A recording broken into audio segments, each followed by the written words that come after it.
Okay, awesome. So I'm going to officially welcome you all this evening. And before we get started, I just want to acknowledge that VocalEye is broadcasting to you all this evening from the unceded, ancestral, and occupied territories of the Squamish, the Musqueam, and the Tsleil-Waututh peoples.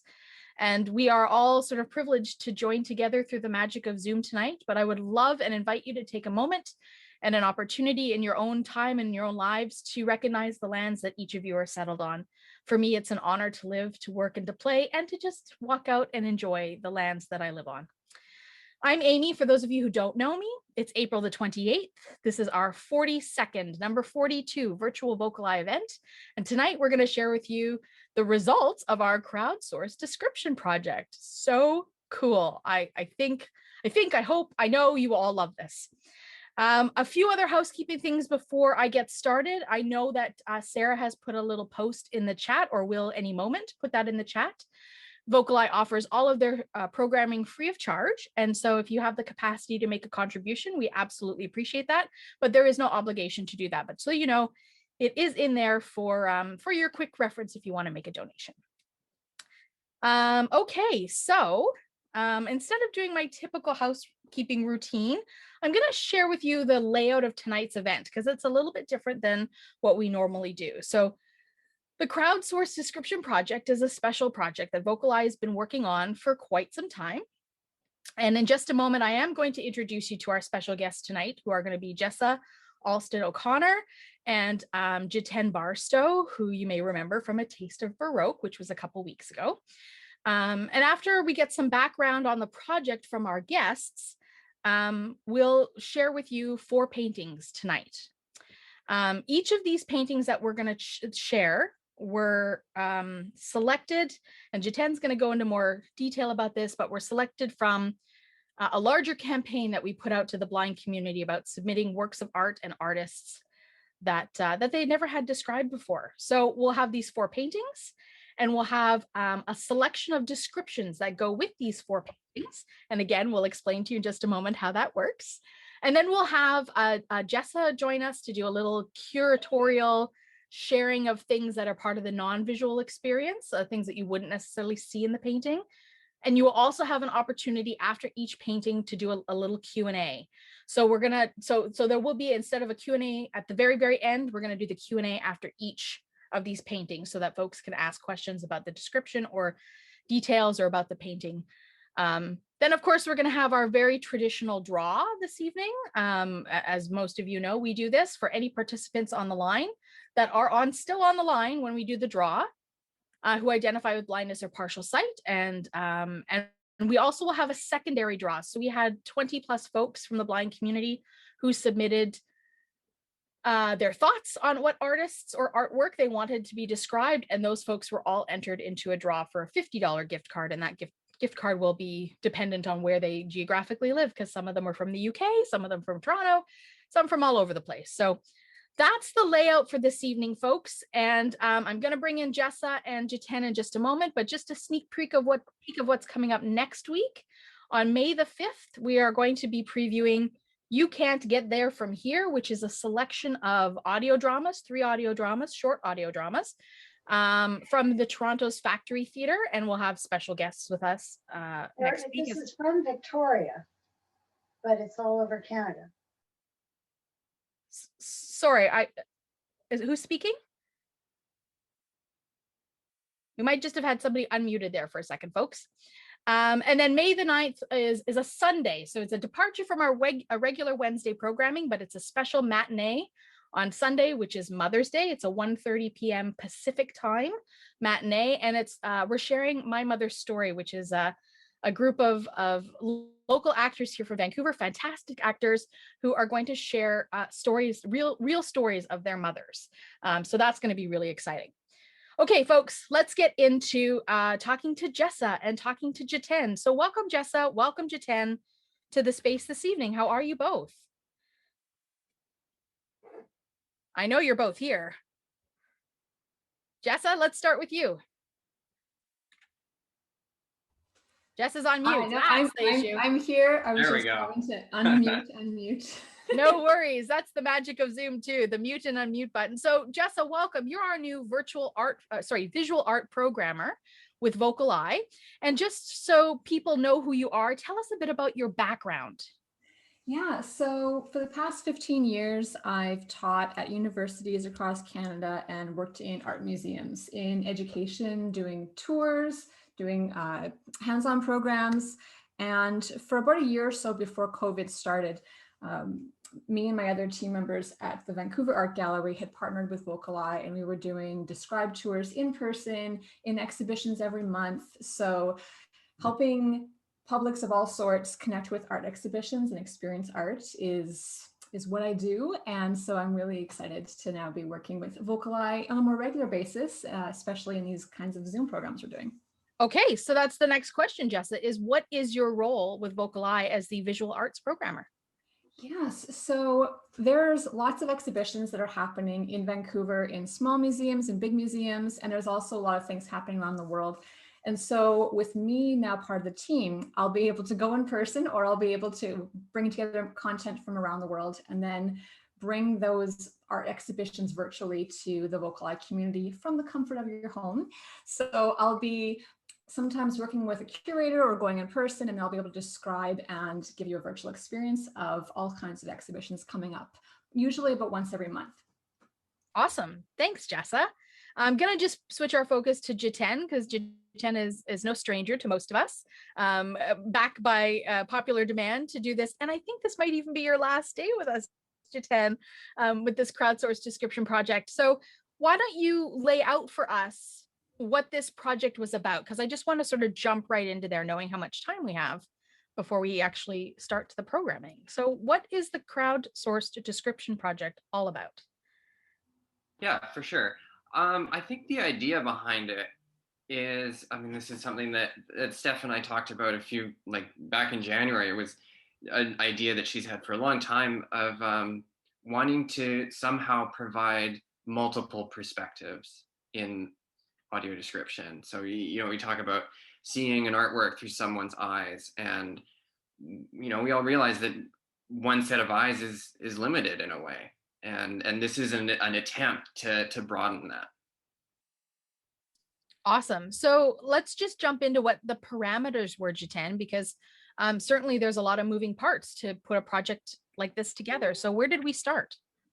Yeah, you alluded to it a little bit already. We got about 20 different people from the blind community that made suggestions, and we selected about 6 artworks that we asked for descriptions for. I think we afterwards reached out to different people, people in my university program, people I knew through other avenues, and as well as a lot of the people that VocalEye is in contact with, and about 34 people responded. And in total, some people just described one artwork, some people described all 6. And the total document of everything is about 40 pages long. So we really received a tremendous response. And please, folks, we're not going to be reading out all 40 pages of description tonight. That would be challenging to do in the time that we have. But we have taken these 6 original paintings that were selected and whittled that down to the 4, so that we can, I guess, make the best use of our time and not make this overload in terms of stimulus for folks. So there is an exclusive Andy Warhol piece that will be displayed on our website with all of the descriptions that people created for that as well.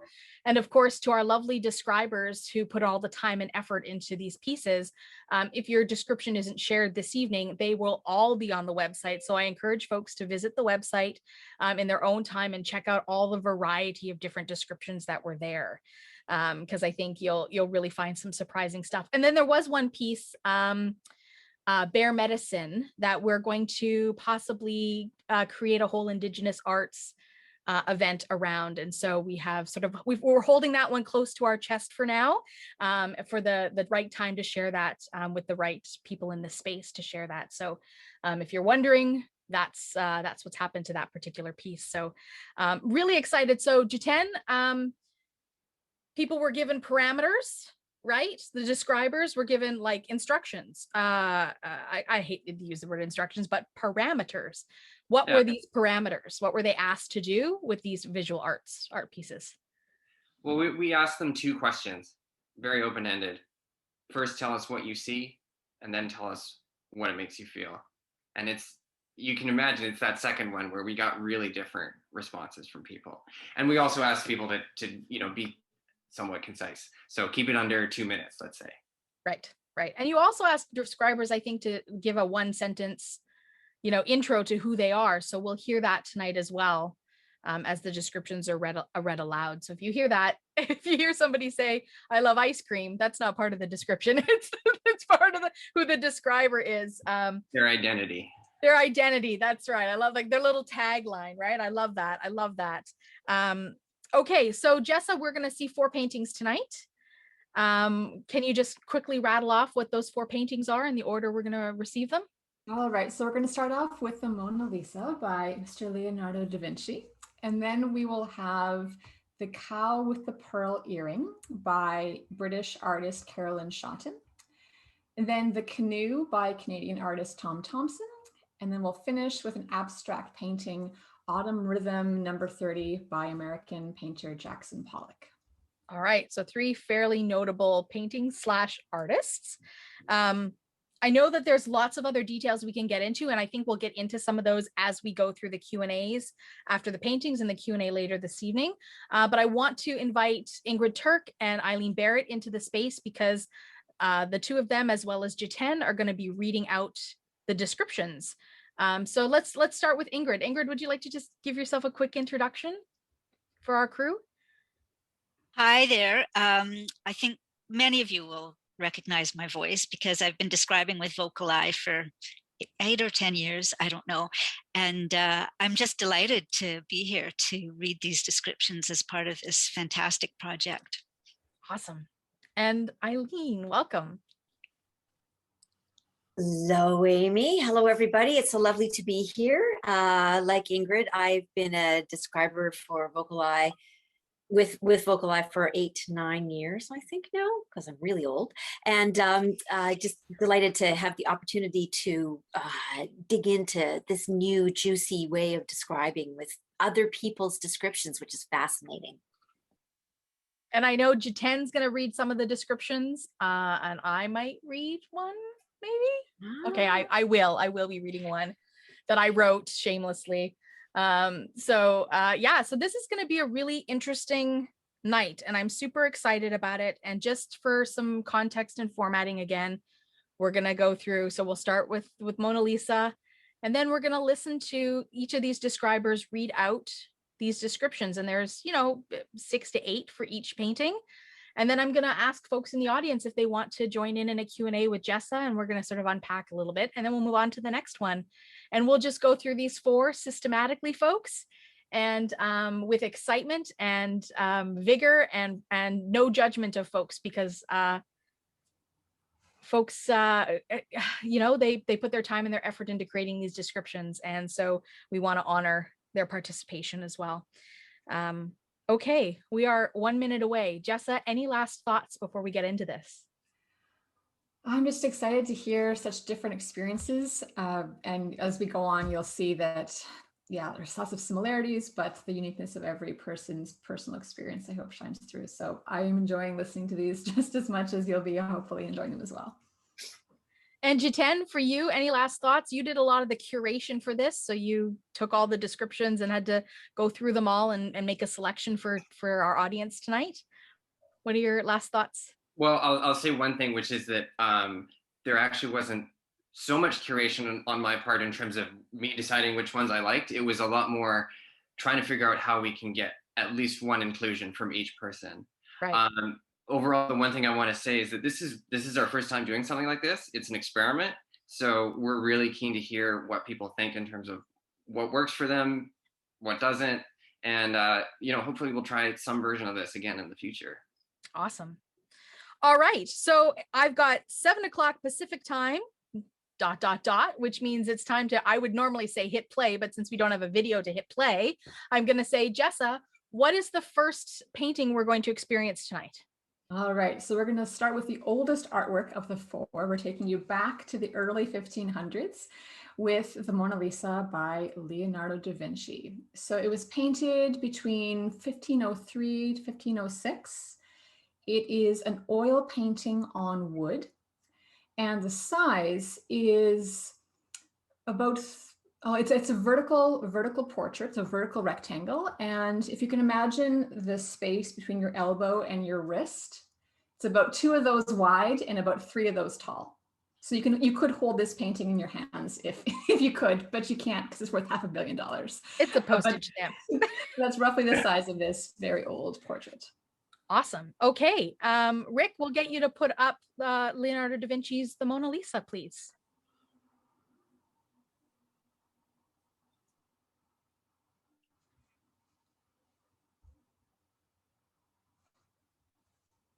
And Eileen, off you go. Thank you. So once again, just to remember, these descriptions come from trained and untrained describers who are asked 2 open-ended questions. What do you see and what do you feel? They also are asked to describe themselves in a sentence. So you will hear a short introduction for each describer, like this. Ksenia, our first describer, a designer for theater and artist educator who believes, to quote Keith Haring, that art is for everybody. And she wrote, a web of fine cracks gives an aged impression and communicates how thick the layers of paint must be. The palette is fairly muted and warm, greens, browns, and creams. At the center is the famous figure from head to waist. She has light skin and sits in a 3/4 pose, diagonally to her right, our left, but her eyes are focused straight out. Behind, a road curls between trees and rocks towards a lake just behind one shoulder. Pale green fields give way to an organic shape that could be a forest. The light blue-green sky has a yellowish cast in some places. Because this seems discolored from aging, it doesn't give me an unnatural or a foreboding impression. Light comes diagonally from above, on our left, glowing on her face and collarbone. The collar of her dress is wide but not low. There's the tiniest shadowy hint of cleavage. Light catches in the small tucks and embroidery at the collar, in the folds of her sleeves. Fabric also wraps her shoulders, gleaming in the golden light. The fabric of her clothes looks heavy and soft, like velvet. Not noticeable at first is a very light veil over her hair, just overlapping the forehead. Below it, her red-brown hair cascades just past her shoulders in fine curls. Her hands are slightly crossed in her lap, left arm resting across her knee with fingers relaxed, right hand lightly grasping the left wrist. She looks at us from the corner of her eye with a slight smile, the edges of her mouth barely upturned. Is she judging us? Is there something just behind us that amuses her, but she doesn't want to change her pose for the painter? Does she know a private joke? Are we in on it? And Jiten, I will pass this over to you now for the next describer. Thanks, Eileen. So this one comes from Jamez, an outdoor-loving individual who enjoys reading and playing guitar. He wrote, a lady stares back at you. Her captivating gaze and slight smile bring about many questions. Who is she? Why did the artist paint it? This painting features a side-on view of a young lady with her arms folded and adorned in a fine gown.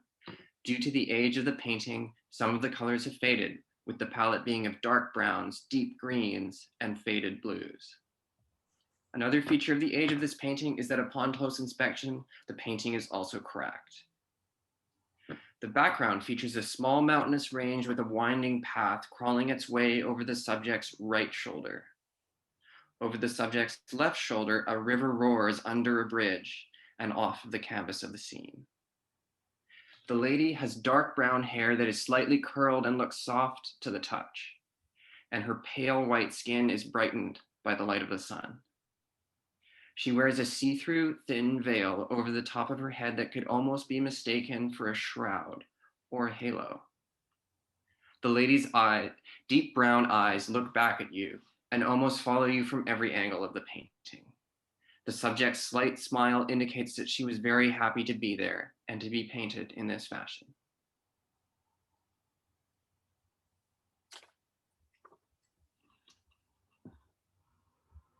And Ingrid, will go on to you. Sorry, I thought I had unmuted. I'm reading a description from Chloe, who loves ice cream. Here's what she wrote. This is a portrait of a woman. Her head and torso take up most of the frame, generally forming the shape of a triangle with her head at the top and her elbows at the bottom of the composition. She's seated with her body facing slightly to the left, but her head is facing forward. Her arms are crossed loosely and resting on something at the bottom of the frame. We can't see exactly what because the painting fades to black at the bottom. The woman is wearing dark, loose-fitting clothing. She's looking out from the painting and smirking slightly. She isn't fat, but her hands and face look round and soft. In the background, there seems to be a hilly landscape, but it's out of focus and brings your attention to the woman. Thanks, Ingrid. Hannah, who likes art, wrote, a portrait of a woman in black with her hands folded across her lap. She looks at the camera with a mysterious and flirtatious look. She's almost smiling. She is sitting in front of a beautiful scene of mountains and rivers. I feel curious and want to know more about this person when I see this painting. So do I. Micah, who's 24, a graduate student and born and raised here in Vancouver, BC, said about this painting, it's this woman who's dressed in quite nice old clothing. It's very dark and luxurious looking. She's got her hands kind of semi-folded and right hand is over the left in a comfortable position. Behind her is this sort of hazy, but kind of fantastical, nice, I'm going to guess, Italian landscape. She has a nice kind of soft curly hair that's kind of falling down and parted in the middle. And she's got this sort of knowing smile that she looks like she feels safe and in control. And like this is something that she wants. She wants to be painted this way. And this next one, I wrote. I identify myself as a 31-year-old counseling psychology student and classical musician. A woman, seated, is turned slightly to her left in order to look directly out at the viewer. Her gaze is soft and she's smiling ever so slightly, but she also seems reserved. Her skin is a yellowy gold color, and while the rest of the canvas is dominated by darker shades, the same faded yellow warmth can be felt throughout. The shading around her face is so lifelike that she appears almost like a sculpture. A small amount of curly reddish-brown hair hangs down on either side of her head, reaching just past her shoulders. Her dress, which includes a wrap of fabric draped over her left shoulder, is dark green and brown with richly textured folds. Her right arm rests comfortably on top of her left, which itself is resting on the arm of a chair that is almost too dark to see. Though I am unlikely to notice it, wrapped up as I am with Mona Lisa's striking gaze, behind her, there is a slightly blurry, fantastical scene of mountains, rivers, and winding roads. On first glance, Mona Lisa appears so real and three-dimensional that it feels surreal. There may be some awkwardness in her pose, as there would be with anyone sitting for a portrait, but her small, gentle features are shockingly human and familiar. Leaning closer, I can see how cracked the paint on the canvas is, which in a way makes it all the more remarkable that the overall effect is preserved.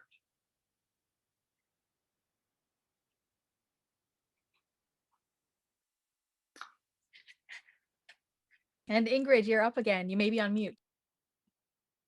Yeah, sorry, I was trying, yeah. This was from Sharon, a volunteer at CNIB.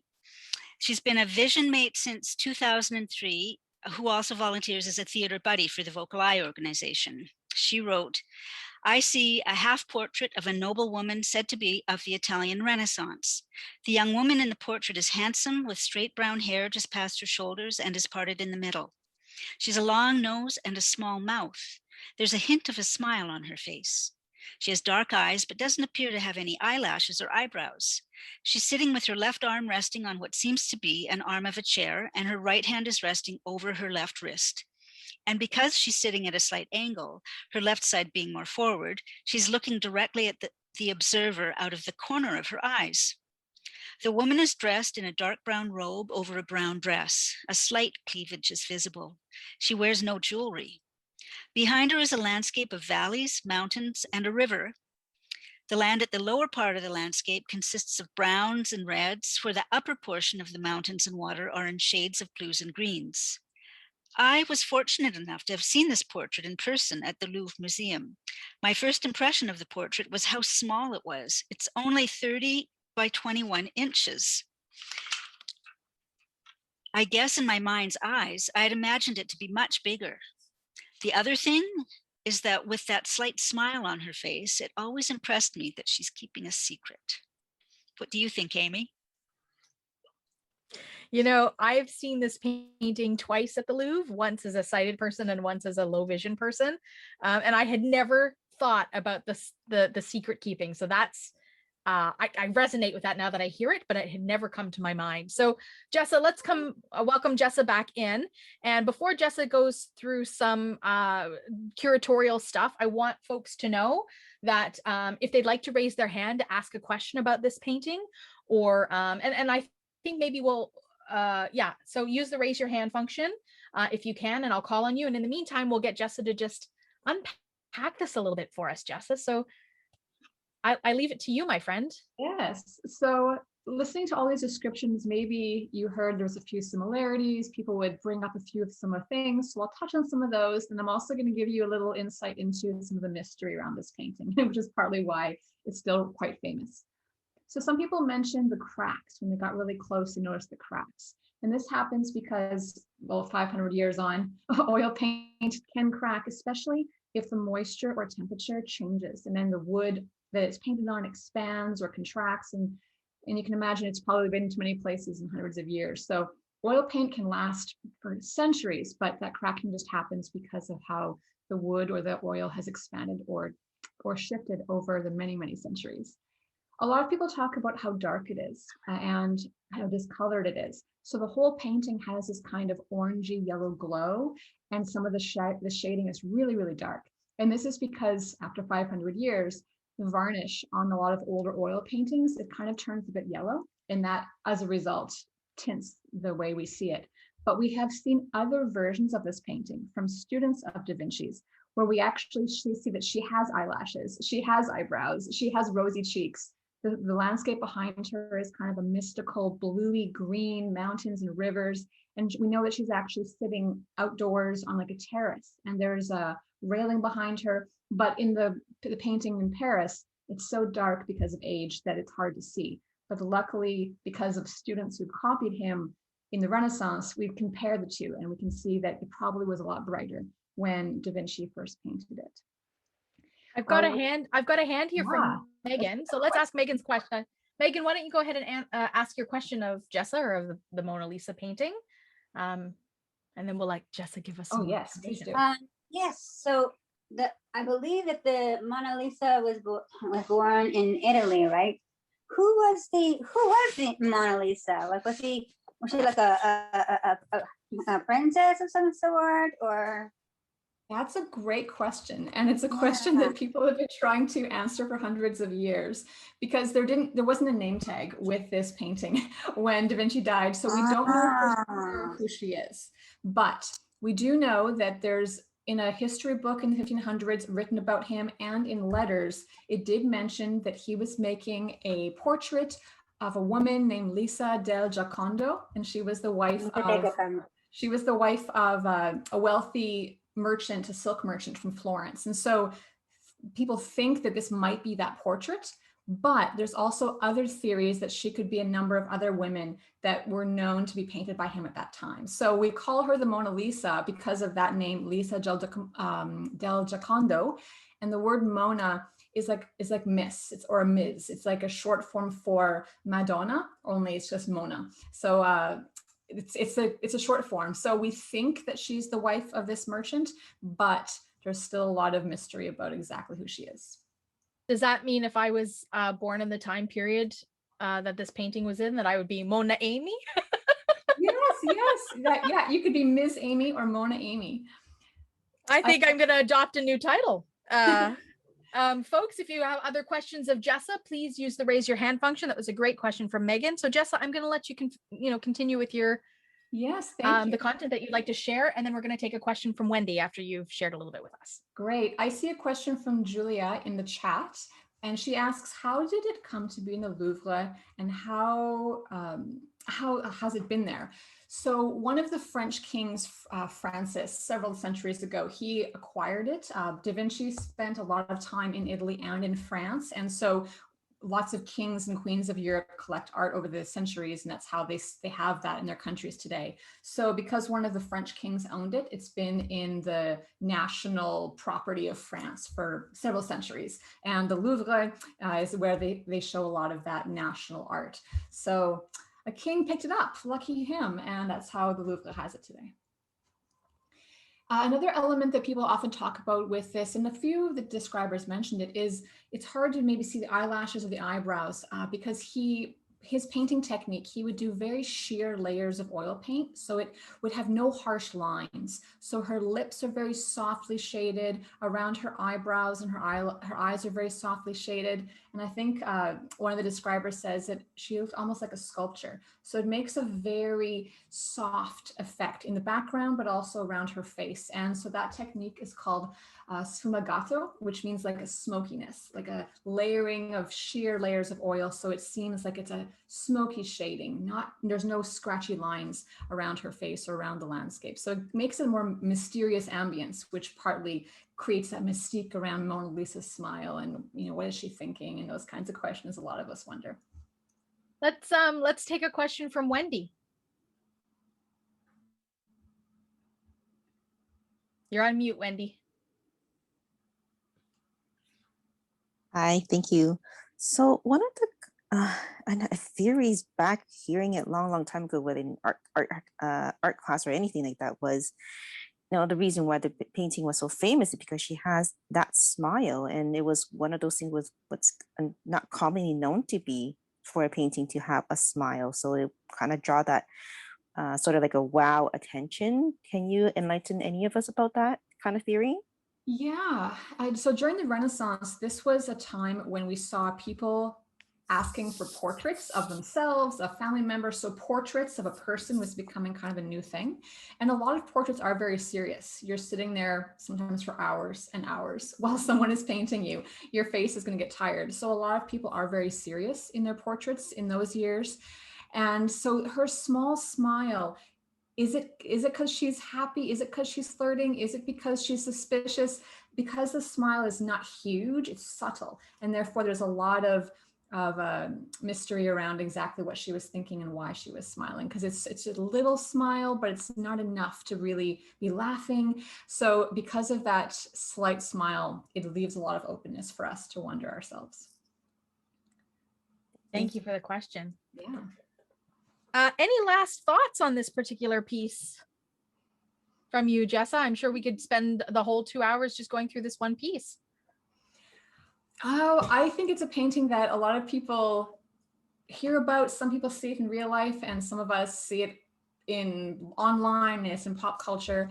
And I've some people comment that it feels so small compared to what they imagined it would be.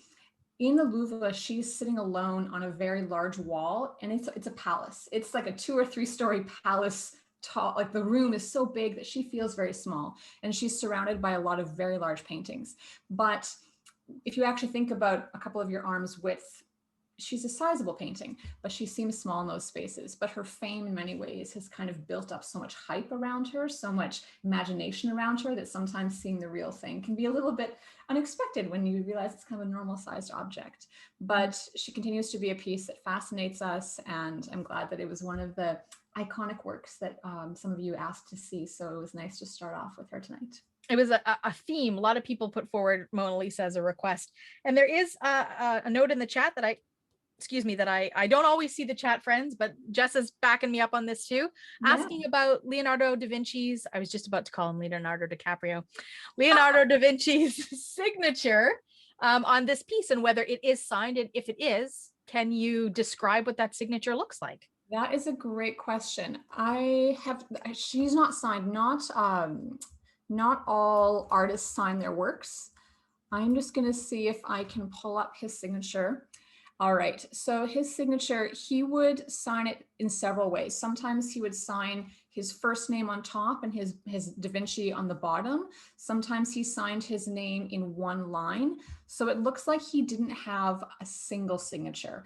He wrote his name in many ways, in his diaries and journals. The good question, what does the signature look like? It looks like many things because he didn't have one standard signature. That's interesting because it almost seems like it would be an easy one to forge if if there was no consistency, right? Isn't that interesting? Thank you for unpacking a bit about the Mona Lisa. We're gonna move on to our next painting this evening, Jessa, which is what? The next one is also a portrait, and we're going to fast forward to the early 2000s. And the painting is called Cow with a Pearl Earring, and it's by Caroline Shotton, and she's an artist from England. And this painting is a perfect square. I've seen some prints of it are 8 inches by 8 inches, so about your elbow to your wrist, about that wide and about that high. And I've seen some versions of it that are about 2 feet wide, 2 feet tall. So just picture a square of those, either of those sizes, and that's kind of the scale we're looking at. And she painted it originally in oil, and many people have experienced it in print, so print on paper, but the original is an oil painting. Awesome. Thanks, Jessa. I think Ingrid is sharing our first description. That's right. Melissa wrote this description. She's an aspiring describer who currently volunteers for You Describe and does admin work for Descriptive Video Works. Here's what she wrote. A white cow sits for a portrait like a person. Seen from the shoulders up, she wears a golden blouse with a white collar and a blue and gold head wrap with the loose ends hanging down her back. She sits in profile with her head turned slightly towards us, and there's a pearl earring dangling from the large ear that's closest to us. The background is a mottled brown. The cow's ears stick out straight from the sides of her head. A shadow hides part of her face, making the pearl earring stand out even more against the darkness. Her round, dark eyes look off to one side. Because her eyes are so round and a bit of white shows just on one side, she looks slightly alarmed. The cow is sort of cartoony looking, but the clothing and shadows are rendered in detail. The overall effect is funny, but not silly. Thanks, Ingrid. And now Tony, our next describer, describes himself as a student in my 30s living in Vancouver. And he wrote, "This picture is a stylized reimagining of a classic portrait. Instead of a human face, however, a cow's face is depicted emerging from the fine clothing and head dressing. The clothing fabric and the background is beautifully textured and velvet-like. It matches the cloudy, pearly effervescence of the central and titular earring. The face of the cow is viewed obliquely, with the nose sloping off to the viewer's left. Her expression is mostly serene, with a little bit of apprehension. Her snout comes out of the painting, which causes it to dominate the face, and her eyes are large as well.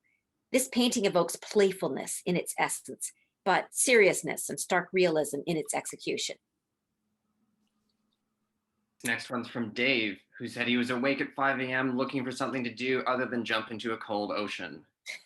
He said, "This painting kills me. It is so funny. The cow is quite cartoonish, looking like a Larson cartoon or something from a Monty Python book. She has a wide lateral nose and mouth, a long face, ears that poke out to either side. Light is coming from the left side, so her right face is more lit. The left side of her face is in darker shadow. She's painted seated with her shoulders and chest facing the left side of the painting, but having turned her face to look over her left shoulder out towards us. We see her portrait from just above mid-chest height. The background of the painting is black. She is dressed in her golden robe that captures light and shadow in its folds. There is a white collar of an undergarment. She has 2 bandanas that wrap her forehead and hang behind her to shoulder height. One is a royal blue, and it is about halfway up her forehead. The other is the same gold that is the robe fabric, and it is higher on her head than the blue one. Together they block the rest of her head from view. When the tails of these bandanas drop behind her, the gold one is more forward than the blue, so they have kind of switched priority places. One of the most important aspects of the painting is her earring hanging from her left ear. It is round and light reflects off it in 2 directions, same as the Vermeer original. There's been lots of speculation over the years about this earring, with some calling it a pearl, but others arguing it is more likely tin, as it would have to be a really big pearl that a normal young woman could not afford in 1665. What could a wealthy cow afford? She must provide some pretty high quality milk. Michelle, who's a high school math teacher, wrote, "The painting is like a visual joke. It took a really famous painting of a woman, but replaced the woman's face with a cow's head. The rest of the painting is easily recognizable based on the headdress, earring, and shirt that the woman wears in the original painting. The cow's expression is reminiscent of the woman's usual expression. It looks dainty and serene, which is quite comical since it's a cow." Thanks, Ingrid. And Boris, who likes vegan ice cream, long walks on the beach, and the Oxford comma, wrote, "A cow with a blue headband, a pearl earring, long flowing hair, all in front of a black background. There's a nice frame here too. This seems to allude to a famous painting. I think it is called Girl with the Pearl Earring, but instead of the girl, it's a cow. Definitely a cute cow, and definitely not meant for consumption. The cow stares at me as if I'm the crazy one, when it is wearing human clothes and wearing pearl earrings." This one is by Emily, who says that she lives in Vancouver. "This is a painting of a cow posing for a portrait. It is the girl with the pearl earring, except the face is a cow. The body is that of a woman wearing a brown shawl or sweater, but her face is a cow with large ears. The cow is wearing a blue and brown scarf in her hair and has a large pearl earring in the ear that is closest. The cow has a very serious expression on her face and has very large black eyes. The face doesn't look as realistic as the rest of the body and almost looks computer animated. I find this painting very humorous because the cow seems to take herself very seriously." Don't we all?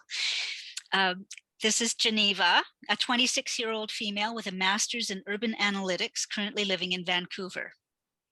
"It's an image of a cow sitting upright, framed like a portrait. The cow is facing sideways, but is looking forwards. There's a large pink snout and 2 ears pointing out sideways. The cow is wearing gold clothes, a silver pearl earring, and has a type of gold turban with a blue headband. The cow is against a black background. The painting has a gold antique style frame. It's an odd image that is funny and a bit disturbing at the same time." Ooh. And Yi Fang, who wants the world to be reclaimed, wrote, "It's the most beautiful cow I have ever seen.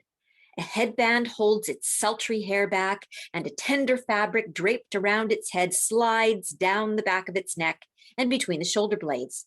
The contour so irresistible. A coquettish glance or a yearning look. Cow with a side to me and a glancing back. And an ornate gilded frame to surround it all, which belies the value of the almost forgotten nacreous orb." I learned that the word nacreous means like mother of pearl. "That hangs gaudily overshadowed by the absorbing gaze of that bovine Adonis. I feel in love." And Amy, back to you. Thanks, Eileen.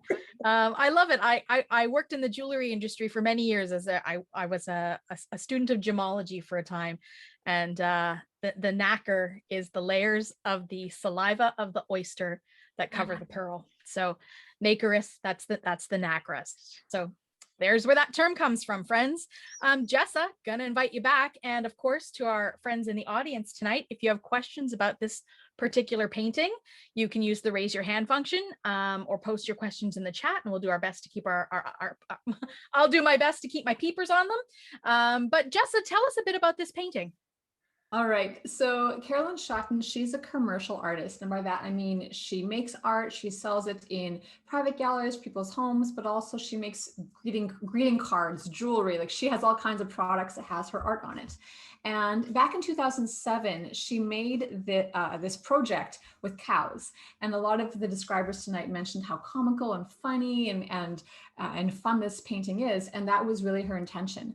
She says that back in 2007, she was painting the walls of her child's bedroom, and she was thinking about a cute cow, and she began to think about using animals in the place of famous paintings. And so she did a whole series of paintings called the Great Moosters, you know, great masters, great moosters. And so she did like the Mona Lisa, she did cow with a pearl earring. And so it's from a whole series. And ever since then, she's had a lot of fun with using cows and animals in playful paintings that remind us of something we've seen before, but also make us laugh a bit. And so I like that art like this reminds us that art can be fun. You can be talking about something from hundreds of years ago in a playful way. And so it's about the past, but it's also kind of a fresh, lighthearted take on the past. And the original painting that this one is sort of parroting, what's that painting about? So as one of the describers mentioned, the original painting she's referencing is called Girl with a Pearl Earring, and it's by the Dutch artist Jan Vermeer. And he was working in the 1600s in the Dutch Republic at the time of Rembrandt. It was a very wealthy time in Dutch history, a lot of art was happening. And this was a painting of an artist model. She's dressed in sort of a golden kind of robe, and so we see one shoulder that's wrapped in the robe. Her head is wrapped in a turban and with a fabric that goes down her back that's in blues and gold colors, and she's looking over her left shoulder towards us like the cow is, and she has one very large pearl earring. And this would have been a type of painting that would have been like an anonymous portrait, not someone you know. You might just buy this painting because it was pretty. You liked it. You thought it was alluring. So she's just an artist model. But the way that she looks at the viewer, and this big earring, people would have thought, like, how did she get that earring? It's very wealthy, but also the clothing and the head wrap would have been considered exotic in the 1600s because it's not Dutch clothing. She's dressed in a turban and a head wrap and a robe, which would have reminded people of Asia or the Middle East or North Africa. So people looked at this painting thinking, oh, what an exotic young woman with her fancy jewelry. I wonder what she's thinking. I wonder, you know, why she's looking at us like that. So this is what people would have thought back in the 1600s. And then Carolyn Shotton comes along and she makes it, of course, fun and playful with the cow rather than the young girl being there. I certainly loved the reference of the cow having to have really premium, expensive milk to be able to. That was a great description. It was great. It was great. We have a hand from Julia. Julia, you want to unmute yourself and ask your question? You're on mute, my friend. Okay, there we go. Oh, we got you. Hi. So I was just wondering, is this a painting? Like, is this an actual painting? Or I'm wondering if you can talk a little bit about what you may know about the technique that was used to create this image. And, you know, I'm assuming it's not a painting in the same sense that Vermeer's was a painting, but maybe you can tell me. Actually, Vermeer's back in the 1600s was an oil painting, and Caroline Shotton works in oil as well. So yeah, it's a painting in the same way that he was making a painting. Today, she also makes greeting cards, and you can find them online and things. But no, she works in oil paints just like artists did hundreds of years ago. And then I know a couple of folks who actually have this, not this original cow with a pearl earring painting, but a version of it. So how was it recreated? So that it was sort of mass marketable? So artists that want to sell to the masses can take their painting to a printing company, and then they can work with the printer for them to create a high resolution photograph of it, and then it can be printed with various kinds of ink. And in her case, she's done limited edition prints. So there's only so many prints of it in the world. Yes, she might have the original painting on canvas, but then there's limited edition paper prints that you can buy that are high quality, much nicer quality than a typical poster. And so she does this for those that want to have something on the wall. And then she can also make more collectible things like greeting cards or jewelry, or you might see things on bags and that sort of thing. Like in gift shops in many museums, you see a lot of paintings that have been printed on products. So she makes original paintings, and then she'll also have them reprinted in different ways so that people can have them at home. I'm wondering if this is maybe not a fair question to ask, but if you have any idea of what buying one of her, I don't want to call it a reproduction, but one of her mass marketed pieces, what that would cost somebody to have a piece of art like this in their house. So her limited edition prints, so because they're limited edition, that makes them more valuable than mass-produced posters that are just printed anywhere. So her limited edition prints will often go for maybe 300 pounds. Oh, okay. So 300 pounds, sometimes higher, depending on how limited edition they are. So that kind of gives you a ballpark. So it's cheaper than buying a painting on canvas, but it's still, you know, it's still a special thing to buy. Not all of us are going to buy art at that price, but that gives kind of a rough estimate. Right. I'm always curious when people have artwork in their houses, what they spent on it, because it's like, for me, it's like when you have a bottle of wine. I am not a wine connoisseur, so if you put a $3,000 bottle of wine next to a $10 bottle of wine, I probably can't tell you the difference.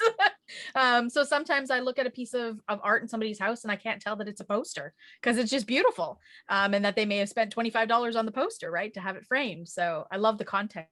Yeah, well, limited edition prints are usually higher quality printing than a poster would be. And because there's only so many that the artist made, it makes them sort of pricier than what you'd get in an average poster shop. And there is some way of being able to, I don't know what this technique is called, and maybe you do, where they can, where these reproductions are actually done in oil. Have you seen these? Actually what I've seen is like, I can have a photograph that I've taken of the Eiffel Tower and send it to a printing house, and they will have it made for really inexpensively in an oil looking version, so it looks like somebody painted it. So I wonder if some of these mass artists use that technique as well. I don't know. Depending on the printing company they work with, yeah, there might be ways, depending on what inks or what kinds of pigments they use, that the print job looks like more painterly than just laser printer. Yeah, it's possible. Yeah. Awesome. Jiten, in his curation of the selection of some of these descriptions, had also provided us with some highlights. And Jiten, are you still with us? Because I'm wondering if maybe you can read this one from Micah and save my eyeballs from reading it, because I got a little chuckle when I read it. Can you share that with our? Yeah, for sure. This is my way of squeezing in extra descriptions because we had so many. Yeah, I mean, a lot of people commented on trying to interpret the look that she had, a lot like they did with the Mona Lisa. So he wrote, the cow's eyes are looking with this sort of surprised expression, kind of like they're not really expecting this, not utter surprise, but just sort of, come on, are you serious? What made me laugh is the not utter surprise. Get it? Utter cows? And I kind of slurred my words there, so it sounded even more like utter.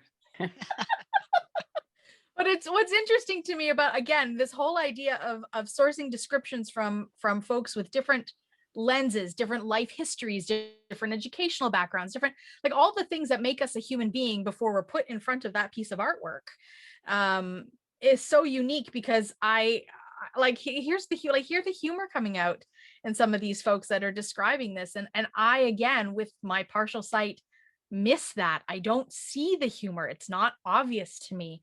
And so I really enjoy that about what these describers are putting forth tonight.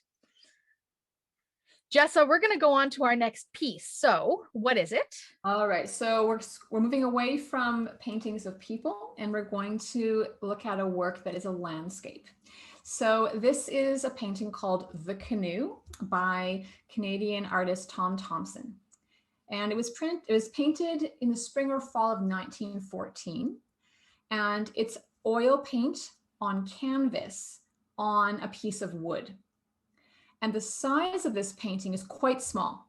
It's about the size of your hand. That's how tall it is. And then from your elbow to your wrist, that's how wide it is. So it's quite small. It's about 6 or 7 inches tall and about 10 inches wide. So it's the smallest artwork that we're looking at. It sounds like a postcard. It's a bit bigger than a postcard, but you're right. It's very small, and I'll tell you later why it's so small. Okay. But so imagine maybe it's much smaller than probably anyone's computer screens that they're sitting in front of right now.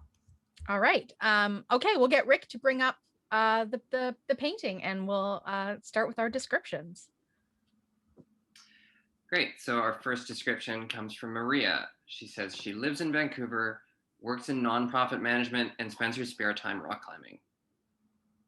A canoe sits by the shore of a lake. The canoe is surrounded by trees. some without leaves, so it must be late fall.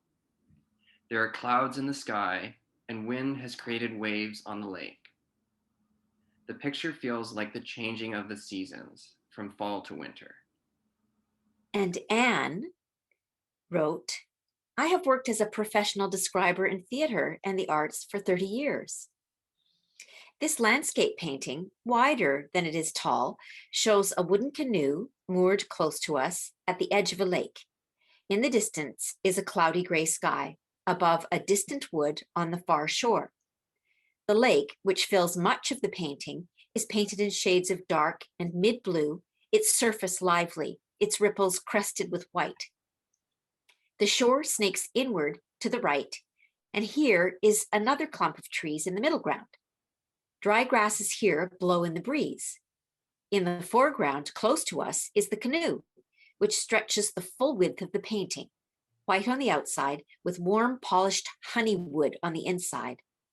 On the shore, on our side of the canoe, are more grasses and a few leafless tree trunks. We can imagine ourselves standing on the shore close to the canoe, feeling the blustery coolness. The canoe seems to invite us in, to take it out on the choppy waters in the fresh air.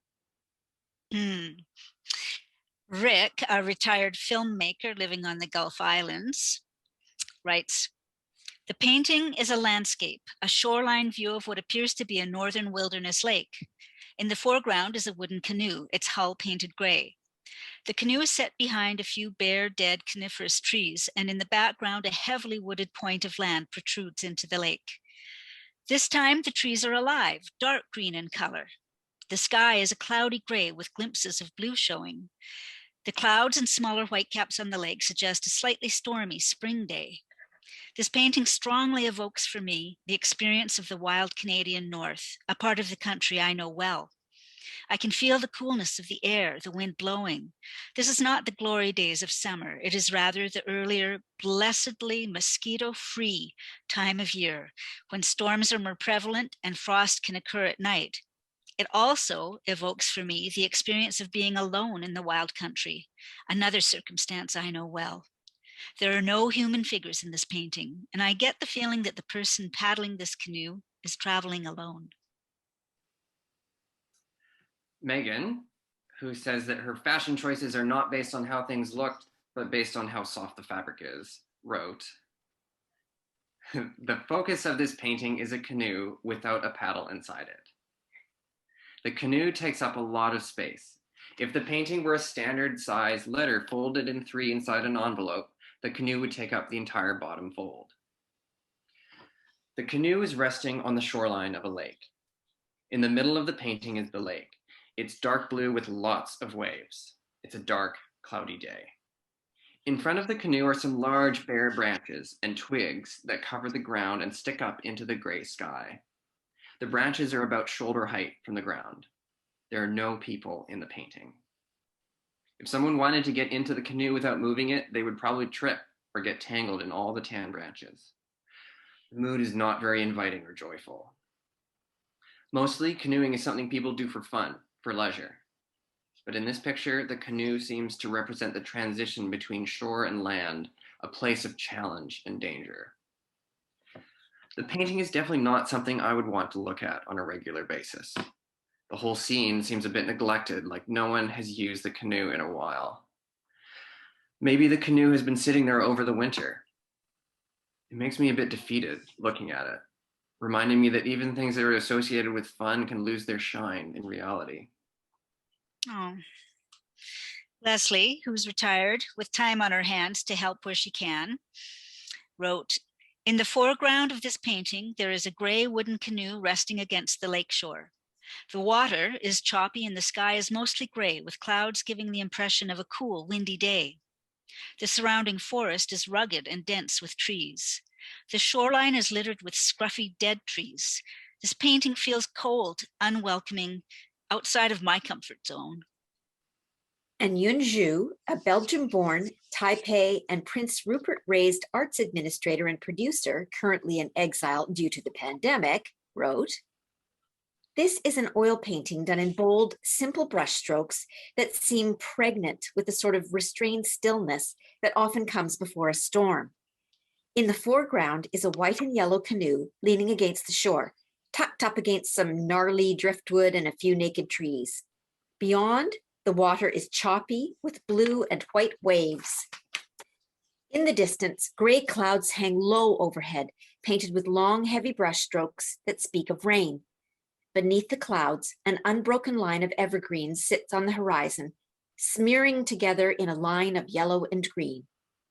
Perhaps the color of late summer or early fall. Everything feels poised for motion. The canoe against the shore feels at once lonely and anticipatory, as if the owner has left but for a moment and will return at any time. This is from Andrea, who's a contemporary dancer with a growing interest in audio description for dance. Although the canoe, white with blonde wood gunnels, is wedged onto shore in the foreground of the painting, my eye is most drawn to the blue-black waters. They are ominous, a cold reflection of the overcast sky, and familiar to me, a Canadian who has spent much time around water and wilderness. Across the lake, there's an indistinct far shore where dark, jabby columns contrast with swaths of green and gray and make me think of clear cuts. The near shore shows the healthy evergreen forest growing right up to the huge sun-bleached rocks on the water's edge. Almost no light makes it through the canopy. Canoe, our hero, is pristine and empty. Its bow is lost in a tangle of brown that's hard to decipher, and the rest nestled in the bed of pale, craggy driftwood flanked by a few skeletal trees. It's the only sign of human life in the painting and reminds me of the presence of the artist himself. The only other trace he leaves are his brush strokes, dense and unapologetic. Our last description comes from Greg, who described himself as a small pond water and gibberish. He wrote, "A young canoe plays hide and seek in nude trees." And that's all we have, Amy. Sorry, Jiten, can you read that one more time? It's so short and sweet, but I love it. Yeah. A young canoe plays hide and seek in nude trees. Awesome. Again, different strokes for different folks, right? Yeah. Jiten, before you disappear, you also have some other highlights here, which are just sort of some snippets that you pulled from folks. And I wonder if you're interested in just sharing a couple of those with us before we bring Jessa into the fold. Yeah, for sure. I mean, I think the theme that I picked out was just how some people found this a really comforting scene and other people found it kind of scary. So Jennifer wrote, "Who owns the canoe? Is the owner far away? How long has the canoe been there? Was it deliberately set ashore or did it float there, somehow abandoned? Knowing that Tom Thomson eventually drowned in Canoe Lake, the scene evokes isolation, loneliness, and a sense of foreboding." Mm-hmm. And just for contrast, Hannah said, "It's very soothing and peaceful. Makes me think of solitude." Yeah, I mean, it's there's such a diverseness of the lens of the human being that's looking at this particular painting. So let's bring Jessa back into the fold.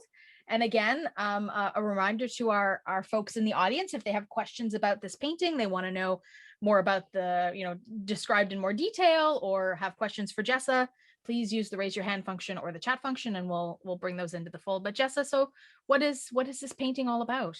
Yeah, so Tom Thomson and his friends, who are also known as the Group of Seven, today are some of the best known Canadian landscape painters in the 20th century Canadian art. But at the time when they were working in the 1910s, Canadian art didn't really have an identity. People were going to England and France to get trained and trying to paint like the English masters, paint like the French masters. But Tom Thomson and his friends, the Group of Seven, they were so interested in trying to express the beauty of Canadian landscape and invest in Canadian painting.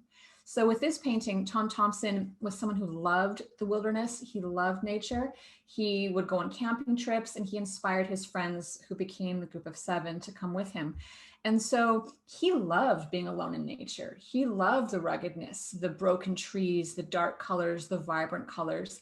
And so what I like about a lot of these descriptions is, as Jiten mentioned, some people find comfort in this kind of a darker, moody, alone in the natural world, and some people find it uncomfortable. And that was true 100 years ago. A lot of European Canadians didn't go off into nature alone. They thought it was kind of scary or something that you cut down for lumber. Whereas Tom Thomson and his friends, they really wanted to show the beauty of the unique landscape of this part of the world.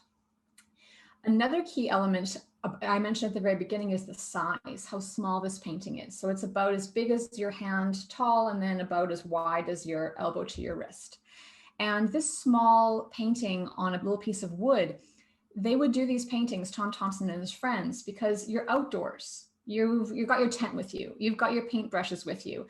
And so you're painting these small paintings so that they can dry quickly, because with oil paint, it takes a long time to dry. But a small painting is like a sketch. And then they could go back to Toronto where they lived and do a much larger painting.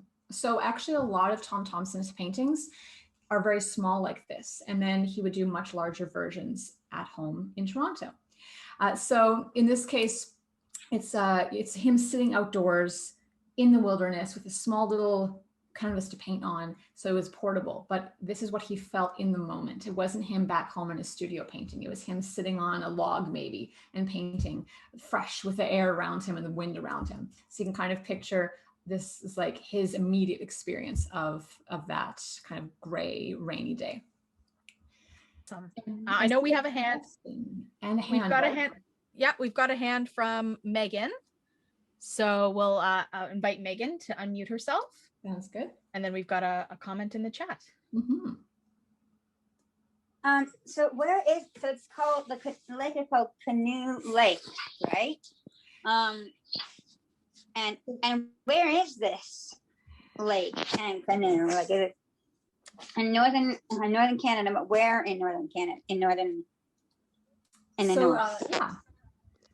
So Tom Thomson lived in Toronto, and so this would have been driving distance from Toronto. So Tom Thomson and his friends would often be in the Algonquin Park region, but basically just kind of the wilderness, the wild world around Toronto 100 years ago. As for this exact lake, it could be Canoe Lake. I haven't been able to find exactly which lake it is, but just outside Toronto is the landscape that he loved the best. And was this one made into a larger version, and does it hang somewhere? Or does the small version hang somewhere? Yeah, I have not seen any research showing a larger version. Sometimes there are small versions and large versions. As far as I've seen, this one only has the small version. And in the chat, Julia asked, do we know where it hangs? So this painting is in the collection of the Art Gallery of Ontario, which is like the big art museum in Toronto. So they have a whole area that's dedicated to Canadian art, and the Group of Seven and Tom Thomson, a lot of their art is there. And so if you're in Toronto, you can definitely experience works like that at the Art Gallery of Ontario. As a reminder for some folks who might have remembered us way back from when we did our virtual VocalEye #1, so 41 episodes ago, we invited an artist, actor, creator from the blind community, Bruce Horak, who lives out in the Toronto area. And he had a one-man show called Assassinating Thomson, which was all about Tom Thomson and the mystery and the theory around how Tom Thomson died. So I wonder if, Jessa, you have any information to share with us about that, because I think the idea is that it's kind of unknown, the how and the why, but he drowned, obviously. Somebody referenced that in the description. So what can you share with us about the death of Tom Thomson? The mystery. There's so many mysteries tonight in these paintings. So Tom Thomson was a very skilled canoe man. He camped, he was a guide, he worked in the wilderness and would take people on trips. So he could canoe very well. So the fact that he drowned was really unusual because of his skills and his knowledge of being safe in the outside world. So there's theories that maybe he was murdered, maybe there was a love triangle. So there's been more recent theories that there may have been some foul play involved, but no one knows for sure. And when he died, it was during the First World War. His friends who'd been painting with him were heartbroken. And if he had lived, he would have been part of the group of 7. It would have been the group of 8 because they were painters in the 1920s together. So we often talk about Tom Thomson and the group of 7 because the 8 of them together were like this little band of brothers who were trying to show a new kind of landscape art in Canada. And the mystery of him dying and all that sort of adds to the kind of intrigue for a lot of people whenever something like that happens. And we don't know all the details, but the legend sort of lives on. Jiten had shared with us a whole list of other sort of highlights from description. And selfishly, one of them is mine. And so I'm just going to read this little snippet of the description that I wrote. And of course, I identify as somebody who's legally blind. And I said, I feel like this canoe was once loved and cared for, but is now lost to nature and time. But just as I let myself feel the weight of the abandonment, I realized that the canoe actually appears in decent shape, like it still could be somebody's lifeline amidst an entanglement of life. Amy, so there you go. Poetic. That's how I saw it through my eyes. How poetic so many descriptions are tonight. Well, I think truthfully, when a person has time to look at the painting and to, there's this concept that we'll maybe unpack a little bit more, but you could maybe share a little bit now since we have the time about the way that we look at paintings before we describe them. But if you have time, so these folks were all offered the opportunity to look at these pieces well in advance. We didn't throw them in a gallery in front of an audience and say, okay, go describe. They had time to sit and marinate and think if they wanted to. And so you can come up with some things that are a little bit more poetic instead of off the cuff. So maybe share with us the concept of how we look at a painting or any piece of visual art for that matter, as we describe it. There's a theory around that, a concept. Low looking, as they say. Low looking. So in my work in the art gallery world, the art museum world, like we constantly see people looking at artwork for a couple of seconds and then they walk by. And there's lots of reasons why we do this. Sometimes we just don't get it. It's not interesting to us. Sometimes we don't know what to do with it. And we move on to find something we want to look at. Or sometimes we're tired because after being in an art museum for a little while, it's like brain overload. So there's a whole movement and encouragement within a lot of art education and art museum education, people like me, where we want to encourage people to look slowly. And that includes people who have sight or those who've lost sight or don't have sight. But slowing down, you experience so much more. And for an artist who spent days or even years working on artwork, they put a lot into it. But also for us, you can just get so much more when you go slowly. And so that means being with an artwork with any sense of your body for maybe 3 to 5 minutes. And the longer you spend with it, the more you get out of it. And so this kind of act of describing that we do here is wonderful in terms of making art accessible to people with any senses, but also it's wonderful even with people who have vision to be able to notice things they never noticed. And sometimes the longer we spend with an artwork, the more we realize we like it. Or even if we don't like it, it's not happy, but we think it's actually more interesting than we thought. So a lot of people realize they get a lot more out of an artwork when they experience it slowly. And so this has been a wonderful experience often for people with vision and without vision, because the more you unpack your experience, the more you realize that you notice things or that you experience things differently rather than just a few seconds here or there. So I love the way that people are really digging into these paintings and having different responses tonight. Yeah, and I'm sure we'll have a chance to talk about this sort of later when we do the big Q&A where we invite everybody into the fold. But there's actually like a slow looking or a slow art day that's encouraged, and maybe we need to have several of these days out of the year where people are encouraged to do this. That would be a great idea.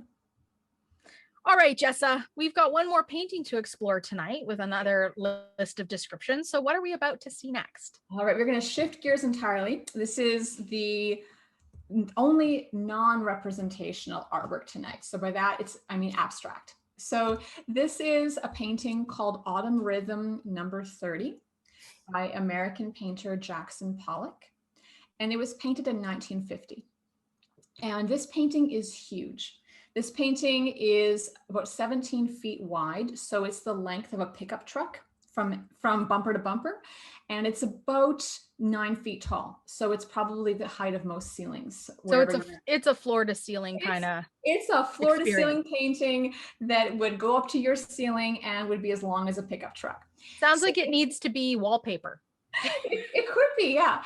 So if any of us were standing in front of this painting, it would fill our entire vision, or it would fill our entire senses. It's bigger than any of us. And it's made with enamel paint, so like house paint, enamel paint on bare canvas.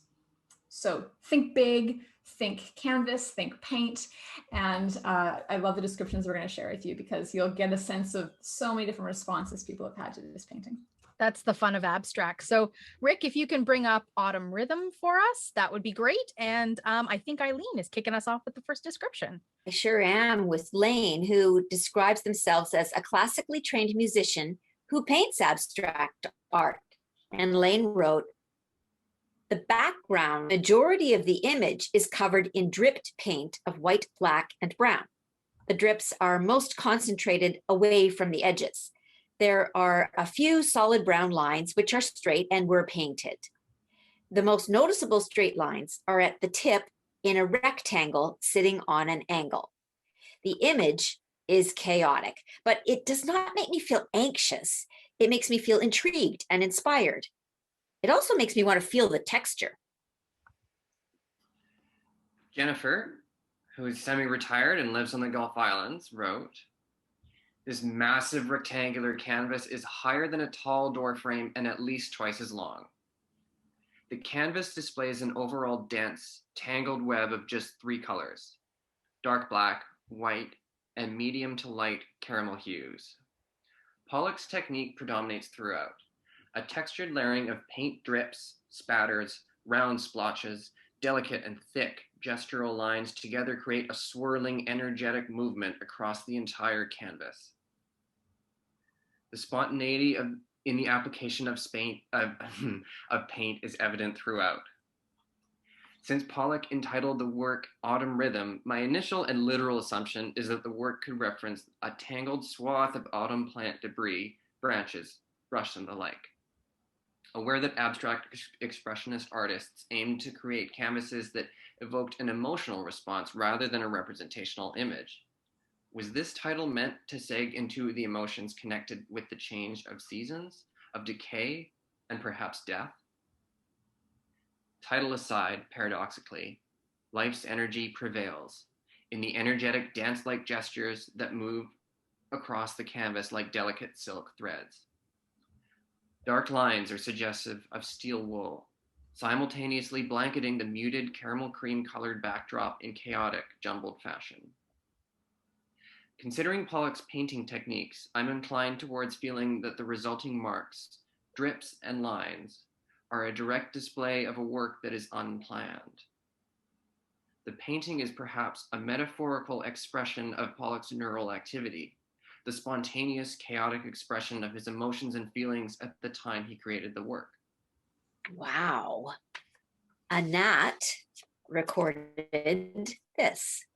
What I see is light colors, black, white, beige, and kind of a light brown that are kind of like drops and lines, as if it was thrown on the canvas or on a surface. It's very dynamic and it has a lot of movement and it's very stormy. And that is what I feel about it. Susan, who teaches and does research on qualitative and arts-based methods of inquiry at UBC, describes it this way. What I see is a rectangular canvas that is about twice as wide as it is tall. The painting is an abstract composition comprised of black, white, and gold splashes and splotches of paint on a warm gold background. These splashes and splotches form a network of intersecting lines that coalesce in the middle of the painting and are more dispersed at the edges. There's more black than white, and the gold almost blends into the background. There's a strong sense of movement and energy, almost as if the colors are dancing, and what remains on the canvas is a map of their improvisations with one another. The rhythm of the black paint is slower and more deliberate than the more ephemeral white dance partner. Perhaps the first is a foot-dragging shuffle and the other is a delicate tiptoe across the page. They complement one another with their different energies. The gold lines feel less grounded, more like flailing arms in an all-night jamboree, giving it all they have before the band goes home. I would hang this in my home in a place where I'm likely to sit with a cup of tea to recharge. It is full of delightful energies. Andrea, who is a newly retired professor of reading and children's literature, wrote, "When I look at this painting, I see many intersecting lines and shapes. There's not a lot of vibrant color, although the lines and shapes are strong and bold with his use of white, browns, and a background of tan. Perhaps in my mind, he chose to use these colors because in autumn, the landscape begins to become less colorful as flowers and leaves on trees become less apparent. If a person were to pick up a pencil or a paintbrush and hold it in his or her hand, and hold the hand out in front and start to move the pencil or brush up and down, sideways and around, back and forth, and imagine with each stroke or strokes, paint is being applied to a canvas, one may get a sense of what the artist is doing when he paints. Many of the strokes, as well as the colors that are applied, overlap and make new shapes and designs. The strokes are done with energy. Unless one knows what the artist had in mind when he or she painted the particular painting, the viewer may not interpret the work the way the artist intended it to be interpreted. But does that really matter?" Thanks, Eileen. I wrote the next description. This is Amy's description, and I identify as legally blind. So I wrote an extreme abstract with no distinguishing features, but rather a random pattern. The use of muted neutral color palette feels like a metaphor, like each onlooker is experiencing something intensely unique. With a backdrop of beige and light browns, the pattern is then layered with random sets of strokes and wisps of a much darker color, possibly black, as small white patches serve to highlight some of these wistful strokes. My mind reaches for things that I have experienced in the past, either through sight or through touch. If I put my hands onto the forest floor, where the dirt is the backdrop and the thin, dried plant roots and fallen, dried pine needles of the fall, I can feel the randomness of that pattern on my fingertips. Visually, I feel like I've been taken back to science class, and that it's a close-up look from underneath a microscope at the human scalp, with the beige backdrop of skin and a tangled random mess of black hairs that sprout from their follicles. In this way, it's almost clinical feeling to me, but I really enjoy the painting very much. And what I enjoy the most about its abstract nature is that it makes me feel like I should be experiencing something different every time I experience it. So I'll leave it at that.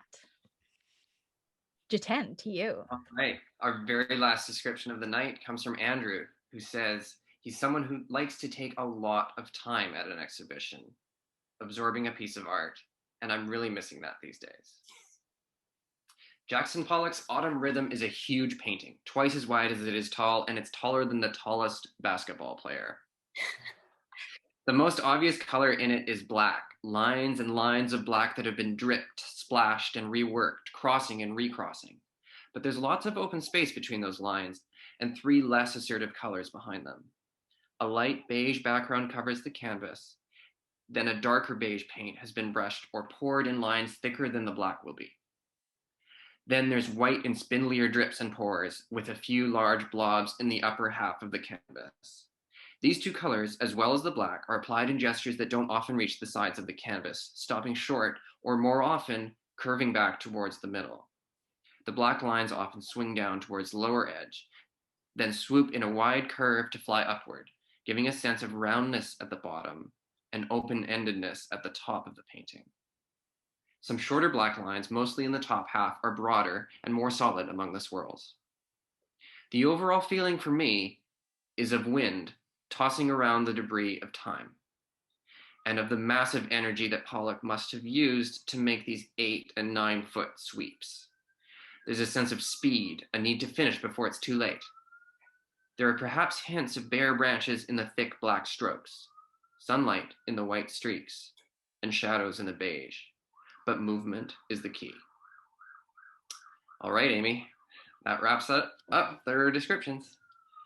Wow. Okay. So a Jackson Pollock, and we're going to bring Jessa back into the fold here because I don't know much about Jackson Pollock, but I know that I often joke when I throw paint against a wall that I could be Jackson Pollock.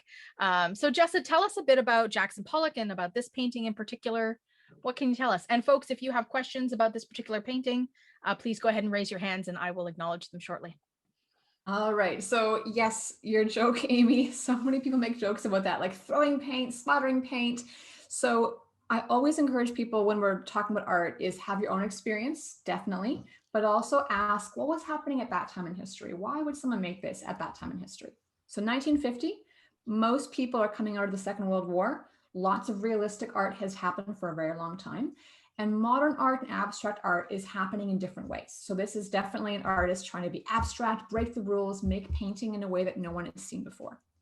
And he is making art that is throwing paint, layering paint, not because it's random. He's doing it because he wants to challenge himself to paint in a way that he's never done before. Because he's so used to like painting with a brush on canvas. But he, in his painting style, he made himself never touch the canvas. Okay, if I never touch the canvas, how can I paint? So he began to actually lay out canvas all over the floor of his studio. So a 17-foot canvas. And then he would walk on it and he'd throw and he'd layer the paint. And he'd actually start in this painting on the right-hand side, layering whites and blacks and beiges. And actually up close, it's hard to see on a computer, but there's also very dark blue. So if people look really close, there's a little bit of scattered dark blue. And then he would move to the middle of the painting and then the left part of the painting. And so it's almost like movement, like dance. And one of the describers mentioned that it felt like the colors are dancing together. And that is a bit like how he's recording his movement, his own body movement as he walks and throws and hurls. So it's a very physical way to painting, as opposed to delicate and precise and realistic. And the result is an explosion of black and white and beige and dark blue. And it's dried that way, but it looks like explosions. It looks like movement. It looks like speed. And the human hand can't paint that fast. If we used our hands with a brush and did little brush marks, we can't make speed. We are too slow. Only through hurling and throwing the material in an unexpected way can you create an explosion like this, and then it dries that way, and then it's on the wall in front of us.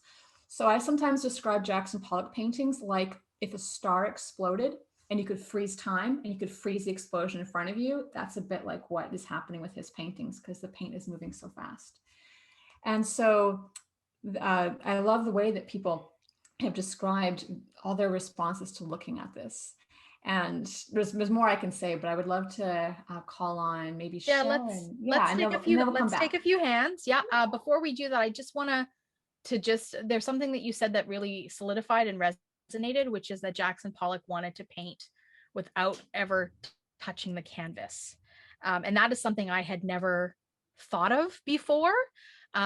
So that changes my relationship with a Jackson Pollock painting, which is that I didn't know that it was all about how do I do this without actually touching the canvas. So that's great. So let's go to Sharon first, and then we'll go to Megan. So Sharon, you can unmute yourself.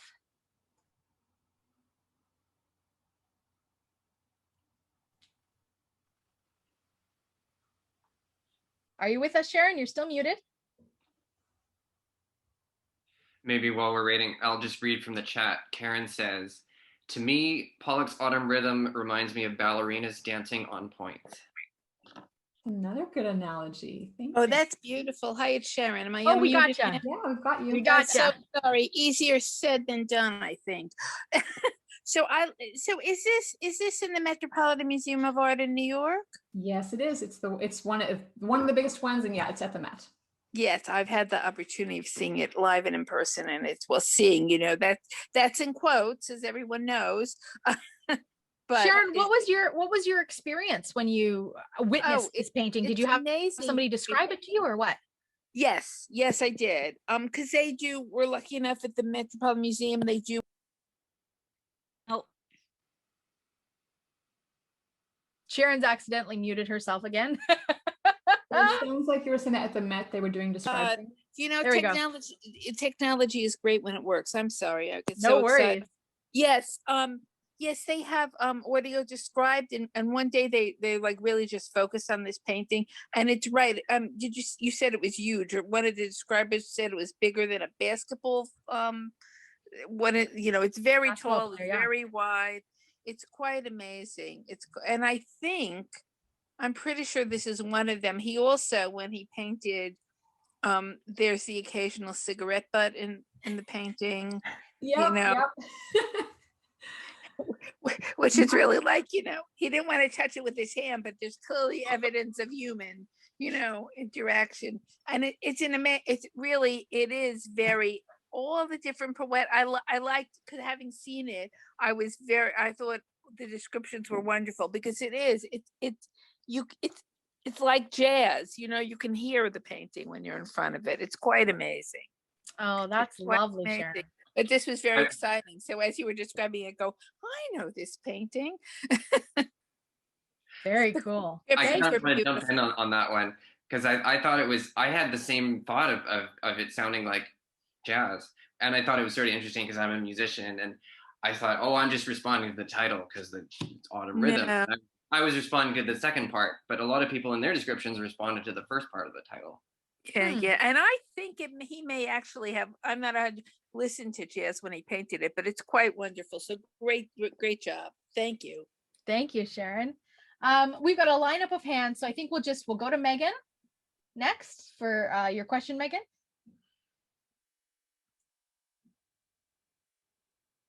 I'll just give Megan a moment to unmute herself. With the magic of Zoom. There we go.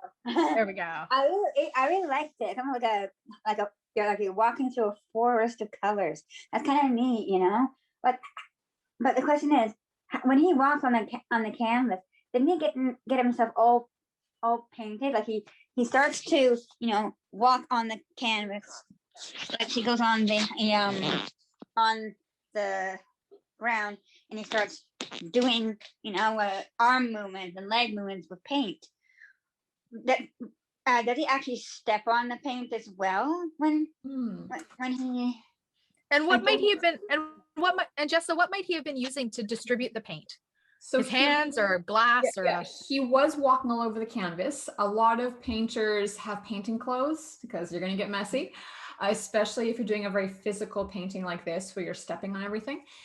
From the looks of things, I don't see any footprints in the canvas. So and we do know from photographs, because someone photographed him while he was painting, he started on the right-hand upper corner and then moved backwards, kind of into the center of the canvas and then over to the left.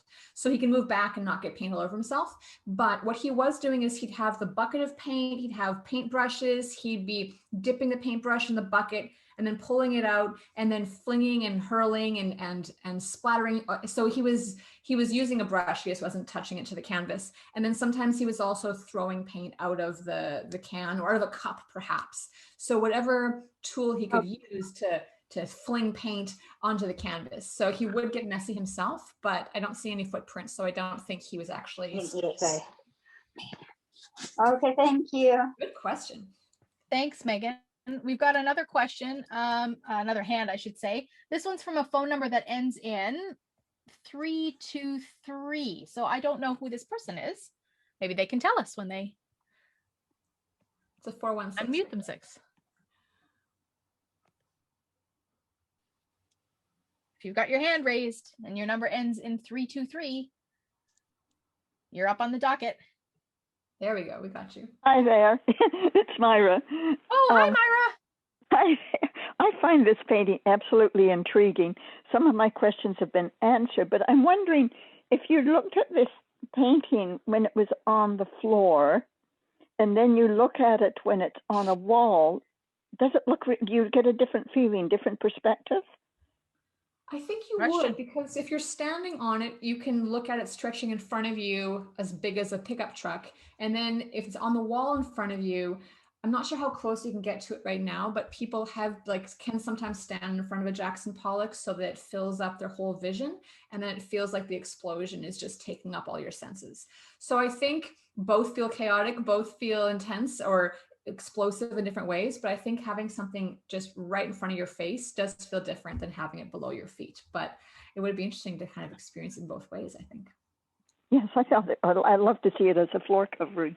Oh, maybe something can make. That's why I said it needs to be wallpaper. Yeah, so either floor covering or wallpaper. It would be a great area rug if somebody like reproduced it as a pattern. If you spill something on it, no one You'll will. never find it. It's perfect. Thank you very much. This is a marvelous evening, by the way, folks. Thanks, Myra.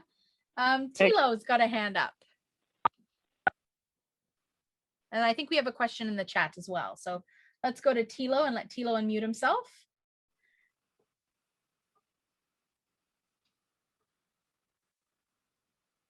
Maybe while we're waiting for, oh, no, I think we got Tilo. I think we got Tilo. Awesome, Tilo. What's your question?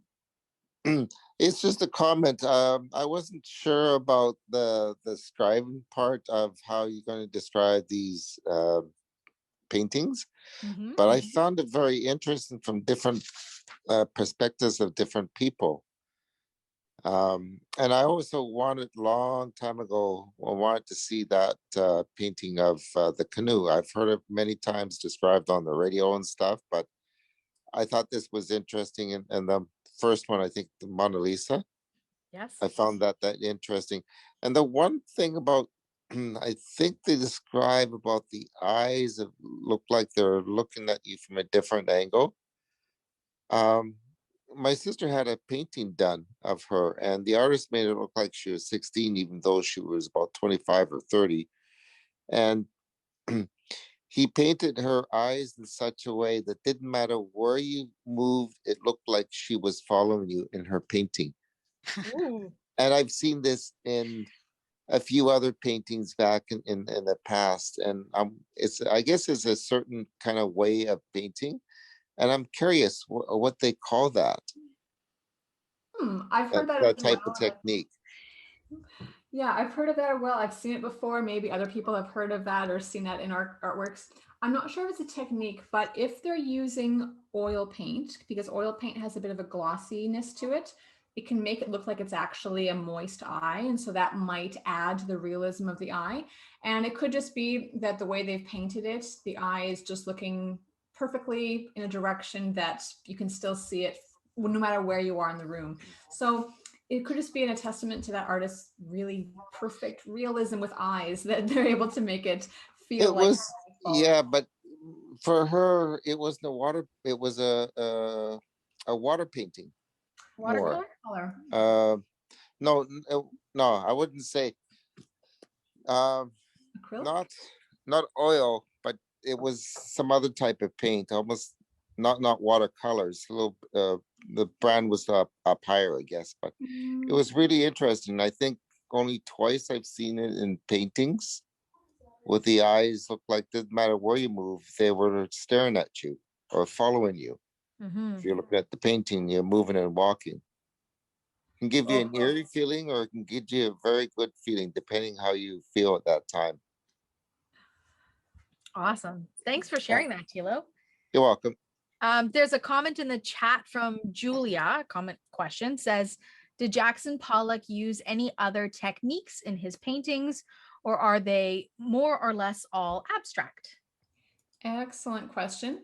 Jackson Pollock, more or less, his career was all about making these explosive paintings. I'm just looking up really quickly to make sure that I'm not missing any highlights of his career, but anytime I've ever seen people talk about him, it's about his role in this kind of modern art, which is called abstract expressionism. It's abstract, but you're expressing feelings and speeds and motion and energy.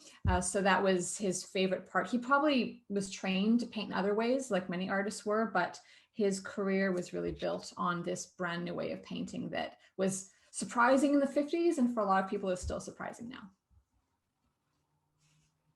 Very cool. I too have only ever known Jackson Pollock to be this kind of abstract painting. Again, this is like, I could be a Jackson Pollock, but really I can't. I know I can't, because it's obvious how much time and effort goes into this, because layers have to almost dry as you transition to the next layers. And so with such a big canvas, it's painstaking. And I can't even imagine, like, in the 1950s, I guess there would have been, I don't know, what if he had a studio that was specific to this, or would he have been living in this, like, would you have been living in a place where you're walking around your artwork waiting for it to dry, or would it have been in a whole separate place for him to explore, you know, his creativity? Yeah, some artists live in their studios, but for his works especially, some of them are smaller than this. This one is one of his largest.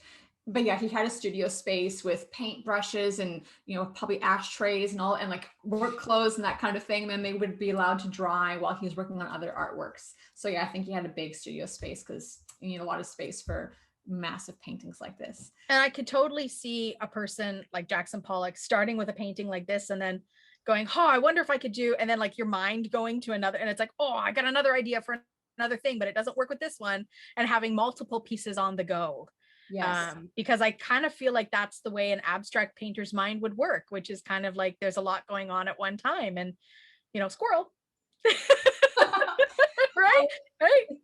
A lot of abstract artists, some of them plan their paintings perfectly. Some of them discover things as they go. So I love that some of you mentioned that abstract art reminds you of jazz, because some abstract artists are like that. They improvise to discover how the paint's going to move, how this material is going to work. They discover as they go, and they don't even know how the work is going to finish. And just like improv jazz, you're discovering a whole new melody. So I love talking about abstract art like music. So I think it's great that some of you also thought that tonight as well.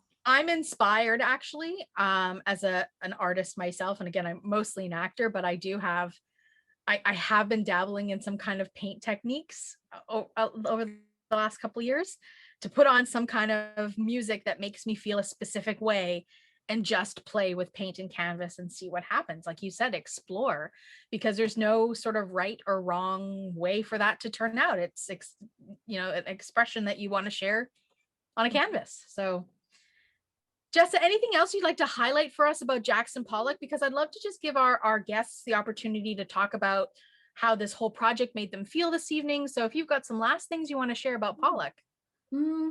I think it's really easy sometimes to look at an artwork that's full of splatter paint and think, oh, I could do that. And my answer is, yes, you could. I want you to, but we would need a time machine to go back in time and do what he did, because it's also the time in history that's part of the meaning of the artwork. But what I like about abstract art and a lot of modern art is by breaking the rules of realism, it opened up the idea that art material, paint, wood, whatever you're making your art with, can be explored in ways that's about texture and movement and color. And so the longer you look at an artwork that's abstract, or you can come back to it again and again, you often do experience in different ways. Whereas if you look at a portrait of a person, you see the same person every time. So abstract art is a different language that was breaking rules back then. And I love that people sometimes think they don't like abstract art, but then they spend some time with it and they realize it was more interesting than they thought. So the slow looking that we're doing tonight, or that hopefully people can do, or maybe bring a friend with you and they can talk you through an artwork and you can slow look together. Yeah, slow experience together. Or if you go to the website for the VocalEye and you can go through the descriptions together. Slow looking, especially with abstract art, I find really opens up a much richer experience for a lot of people. So spend time with it, and then it might surprise you. And that's a great reminder to our friends on the line tonight, that these are all going to be shared on the website with the full descriptions. We just, shared with you a sample of them this evening, but all the descriptions will be there, and you can go through them at your leisure. And of course, there is a special one that we didn't experience tonight, which is the Andy Warhol. Maybe can you just maybe share a little bit with us about the Andy Warhol? Yeah, what people might experience when they go to the website? Go and experience Andy Warhol. In the 1960s, he was an artist who wanted to show us that advertising, celebrity culture, soup cans, the things of our lives in the Western world in the 1960s could be part of fine art as well. So he was making silk screen prints, and he would take familiar products or celebrities, and he'd change the colors. So the image that you can experience, maybe a friend, or if you have a software that reads things to you, you'll experience an image of a familiar person, but the colors make it really unusual and really fun. So I hope that you'll enjoy exploring that. Awesome. Friends, I invite you to join in a full Q&A, and we'll invite Eileen in and Ingrid in, and I'm curious what, this is an experiment for VocalEye. We've never done this before. What your thoughts are around this type of crowdsourced description, whether you found there was some value for it, what you liked, what you'd like to see more of. I mean, we got submissions from folks in the community on architectural, so visual architectural stuff that we could do a whole presentation around, and even some of the great wonders of the world kind of, what does the Aurora Borealis look like, those kinds of things. Chapel. Yeah, the Sistine Chapel, those kinds of things. So there's lots of things that we could unpack over time in terms of different artworks. So I invite folks to raise their hand or post in the chat if they've got questions. And in the meantime, I'm going to fill space like I so often do while we're waiting for some hands. But I'd love to hear from Eileen and from Ingrid too. And let's start with Eileen about what your experience was tonight as a describer, but as an actor reading other people's descriptions. What did that do for you, Eileen? Oh, the actor in me loved it because it's such fun to acting is an interpretive art form, right? So it's wonderful to try and crawl around inside the heads of the people who have come up with these wonderful descriptions, but also because once again, they're very different than what my reaction to the artwork would be, but with the basic humanity that we all have, it's like, oh yeah, oh, that's a great idea. Oh, wow, that's really cool. The way that person interpreted, each of these pieces, especially the emotional responses to them. So it was really fun is the word that bubbles up in me. Thanks, Eileen. Ingrid, how about for yourself? That's how I felt about it too. It was really fun to in a way personify all these different points of view about the work. Also so interesting to see where they overlapped, right? So yeah, it was fun. It was, for me as a describer, a really great technical exercise, and a way for me to do some slow looking as well.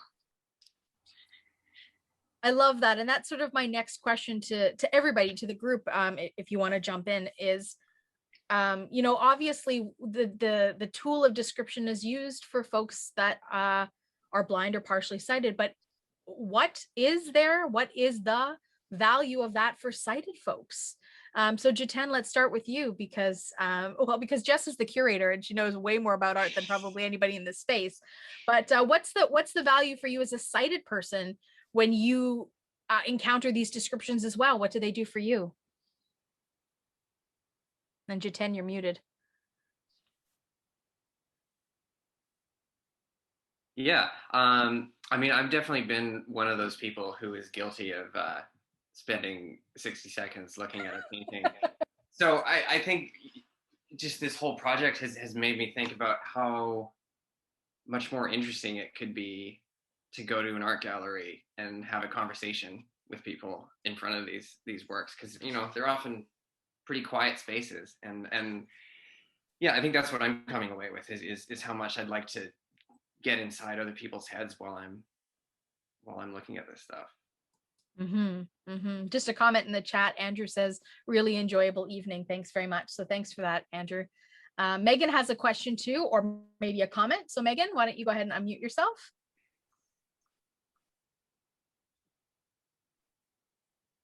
And while Megan's unmuting herself, I'll say that what you've shared, Jiten, really resonates in terms of wanting to connect with other folks in front of a piece of artwork. Okay. Oh, can you hear me now? Yeah, I can hear you, Megan. Go ahead. Okay. I really like the description.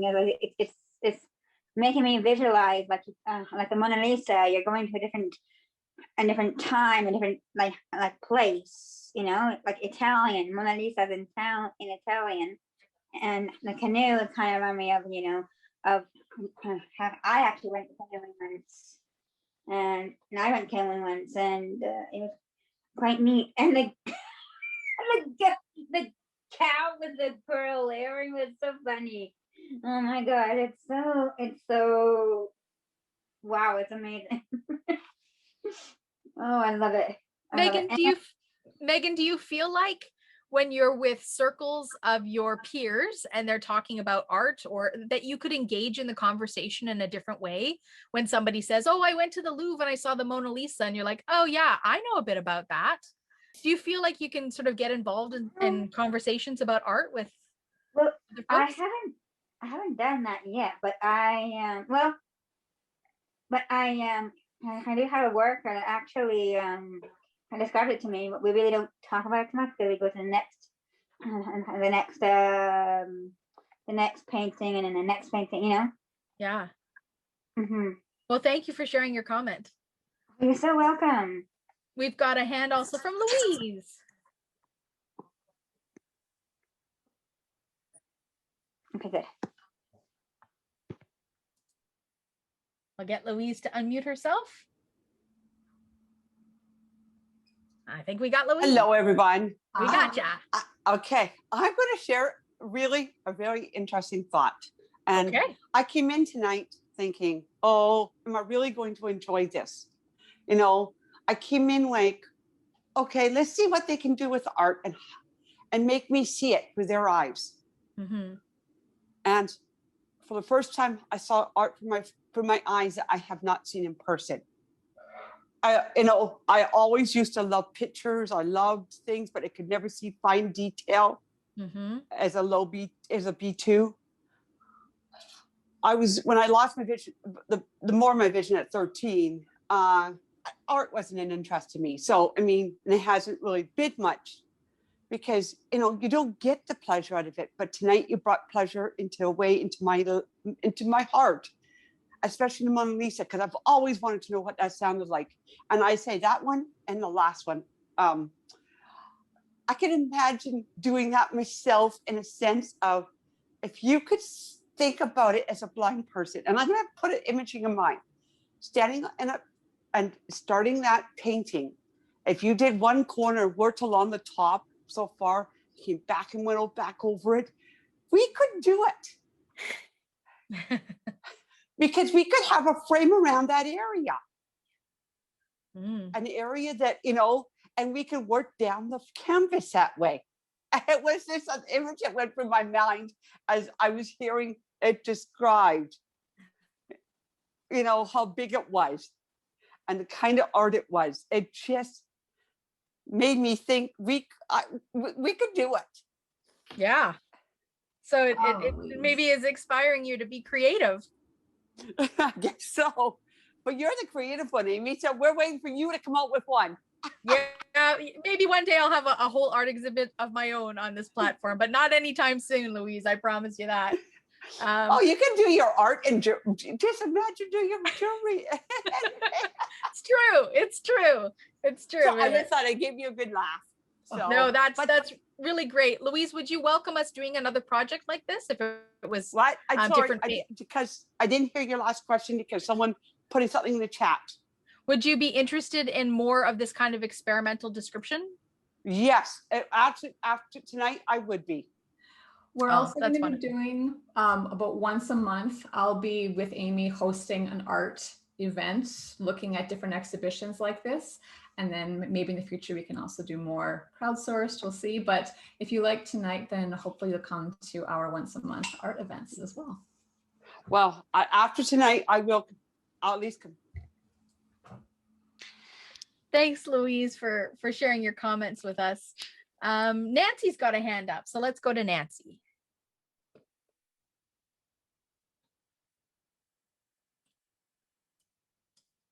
Just give Nancy a moment to unmute themselves.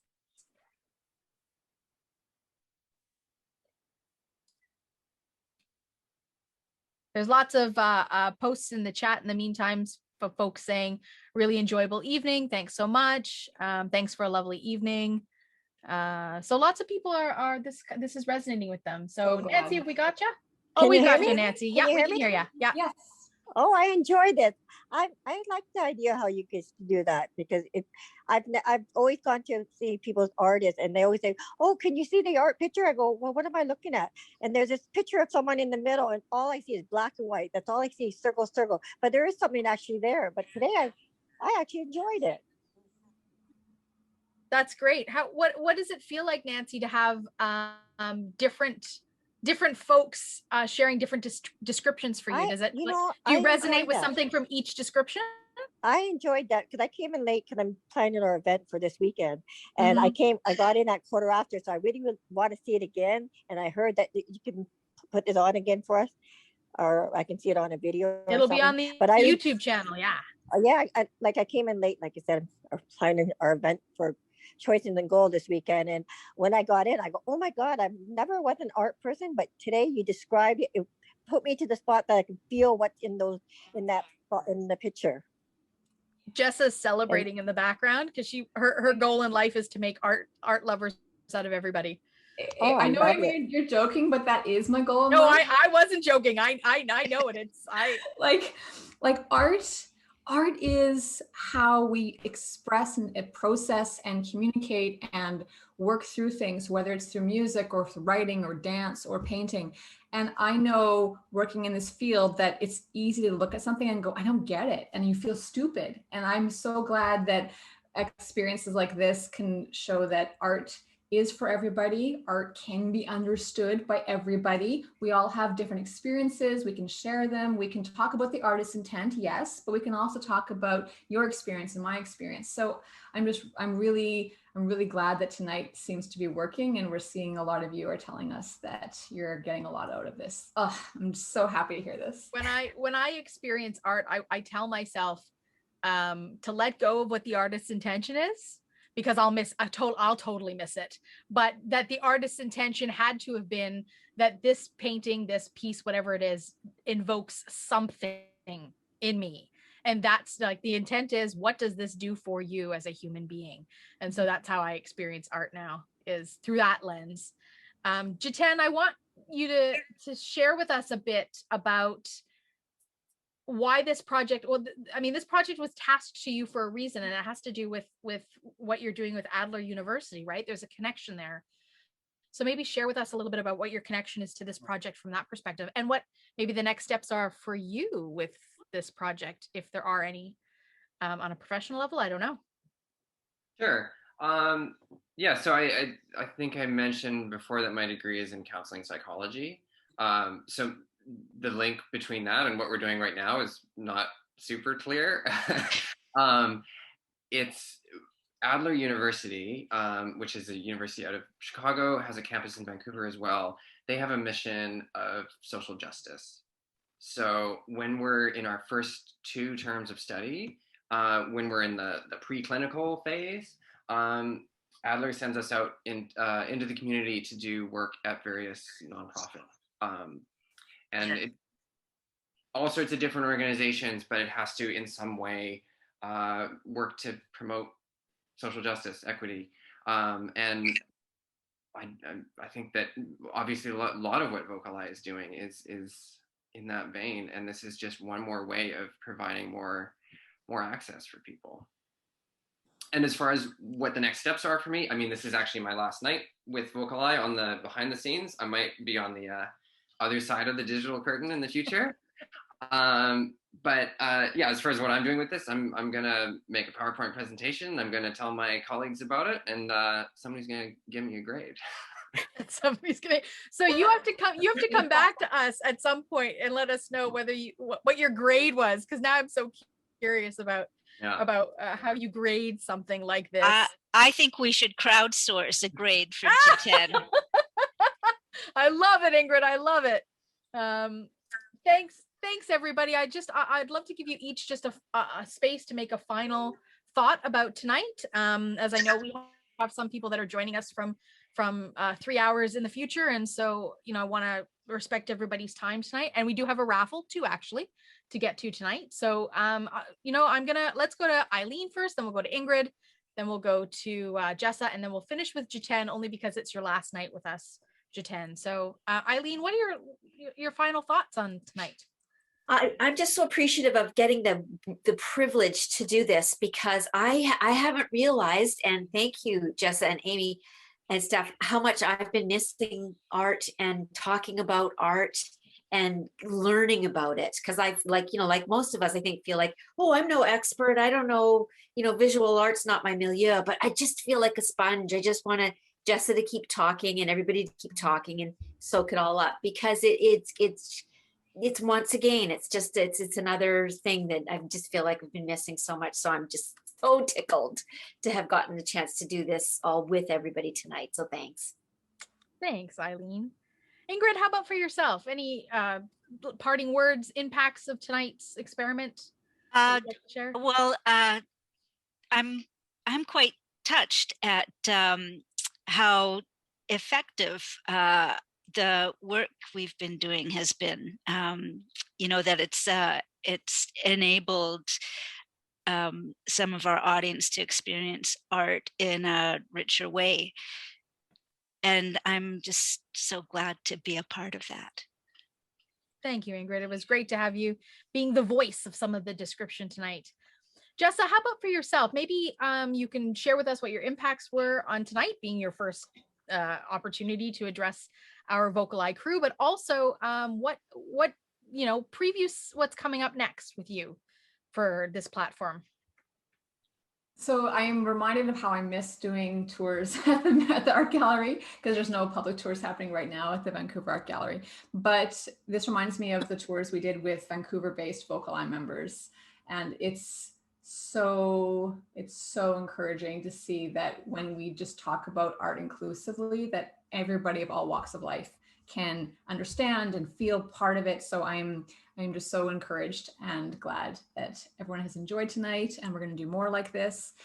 And we do it once a month, and the next one in May, you'll be getting news in the newsletter, but the next one in May is looking at a local exhibition called Who's Chinatown? And it's looking at many artists, photo-based, other mediums as well, looking at Chinatown and what it means historically. And there's Chinatowns in many cities around the world, especially in North America. So this is a really interesting look at the layers of that place. And Vancouver has a lot of Asian Canadians who live here. So that's going to be a really eye-opening exhibition that we'll be looking at. And then in June, we're looking at Vincent van Gogh, or Van Gogh, depending on how you say his name. And he was one of the artists that a lot of you asked for when we asked for crowdsourcing ideas. So there's a big exhibition in Vancouver right now where they've projected on like these 4-story walls, they've projected his paintings.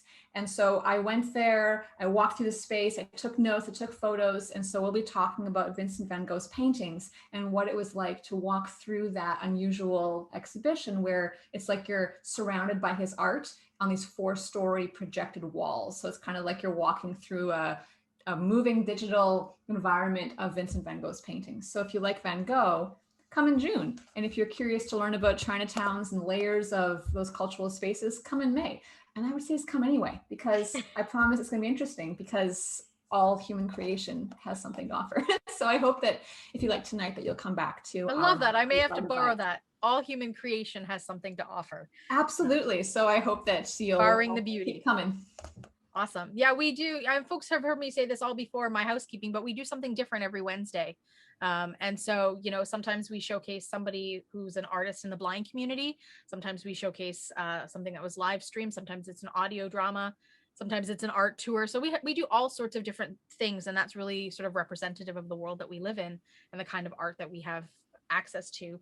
Jiten, it's been such a pleasure to have you join the VocalEye team over the last several months. I'm really going to miss you being in the background because you were really a very integral part of the team. And I wonder if you can maybe share with us a bit about your experience with VocalEye and tonight, and then maybe participate in the draws that we have, because I think you deserve that honor. Yeah, I'm glad you asked me that question, because if you asked me a different one, I was going to answer it anyway. Yeah, no, it's been such a privilege to be here in this space since October. I want to say a big thank you to not only to the VocalEye team and everybody that I've got to work with, but also to everybody in the audience. I think I've learned a lot just by hanging out with these people, even though it's, I haven't said that much except for that one time in March. I think I've really learned a lot about this community and also obviously about all the art that has been curated for us. It's been such a privilege. Mm-hmm. Well, it's been such again, a privilege for us to have you in this space and to have you share, you know, I mean, A Taste of Baroque was a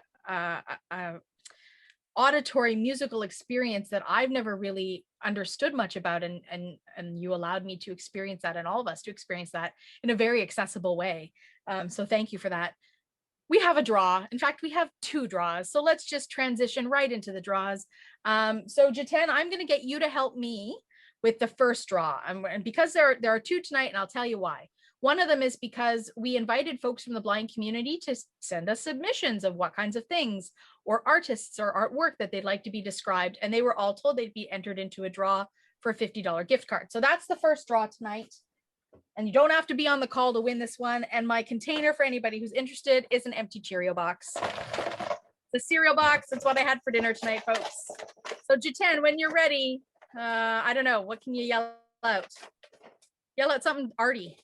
Mona Lisa. Mona Lisa. Whenever you're ready. Okay. Mona Lisa. Mona Lisa. Okay. And I wrote it in really, really big Sharpie writing. And it's Myra. I don't know if you can see that with Myra Rodriguez. Can't see it with my virtual background, but Myra's won the $50 gift card. So we'll make sure that we connect with Myra to get her that. And now we have a draw for folks who are still on our list tonight in our waiting room, in our participants gallery. So we're going to bring Sarah out for that. And Jiten, you're going to have to be challenged to pick a different word other than Mona Lisa, because we have to have some variety. So I'll let you think about that for 1, 2, 3 seconds. You got it? All right. Okay, Sarah, I leave it in your hands. You've got the list of all the participants still on the call tonight, and this is the raffle prize for them.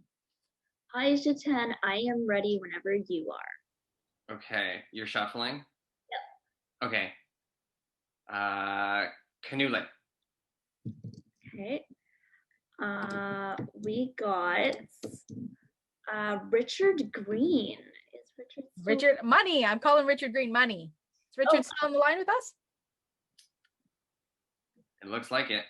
Awesome. Awesome, Richard. You're the winner of one of our raffle prizes tonight. So we'll connect with you also offline and make sure that we organize a way to get your prize to you. So thanks for doing that. And thank you again to all of our describers tonight who submitted over 109 different descriptions for what we shared this evening. And those folks also, there are prizes and gifts and honorariums being arranged and will be sent out to those folks who participated in that in the next couple of weeks. So thank you for your patience, and thanks for everybody who joined us this evening. This has been really fun for me.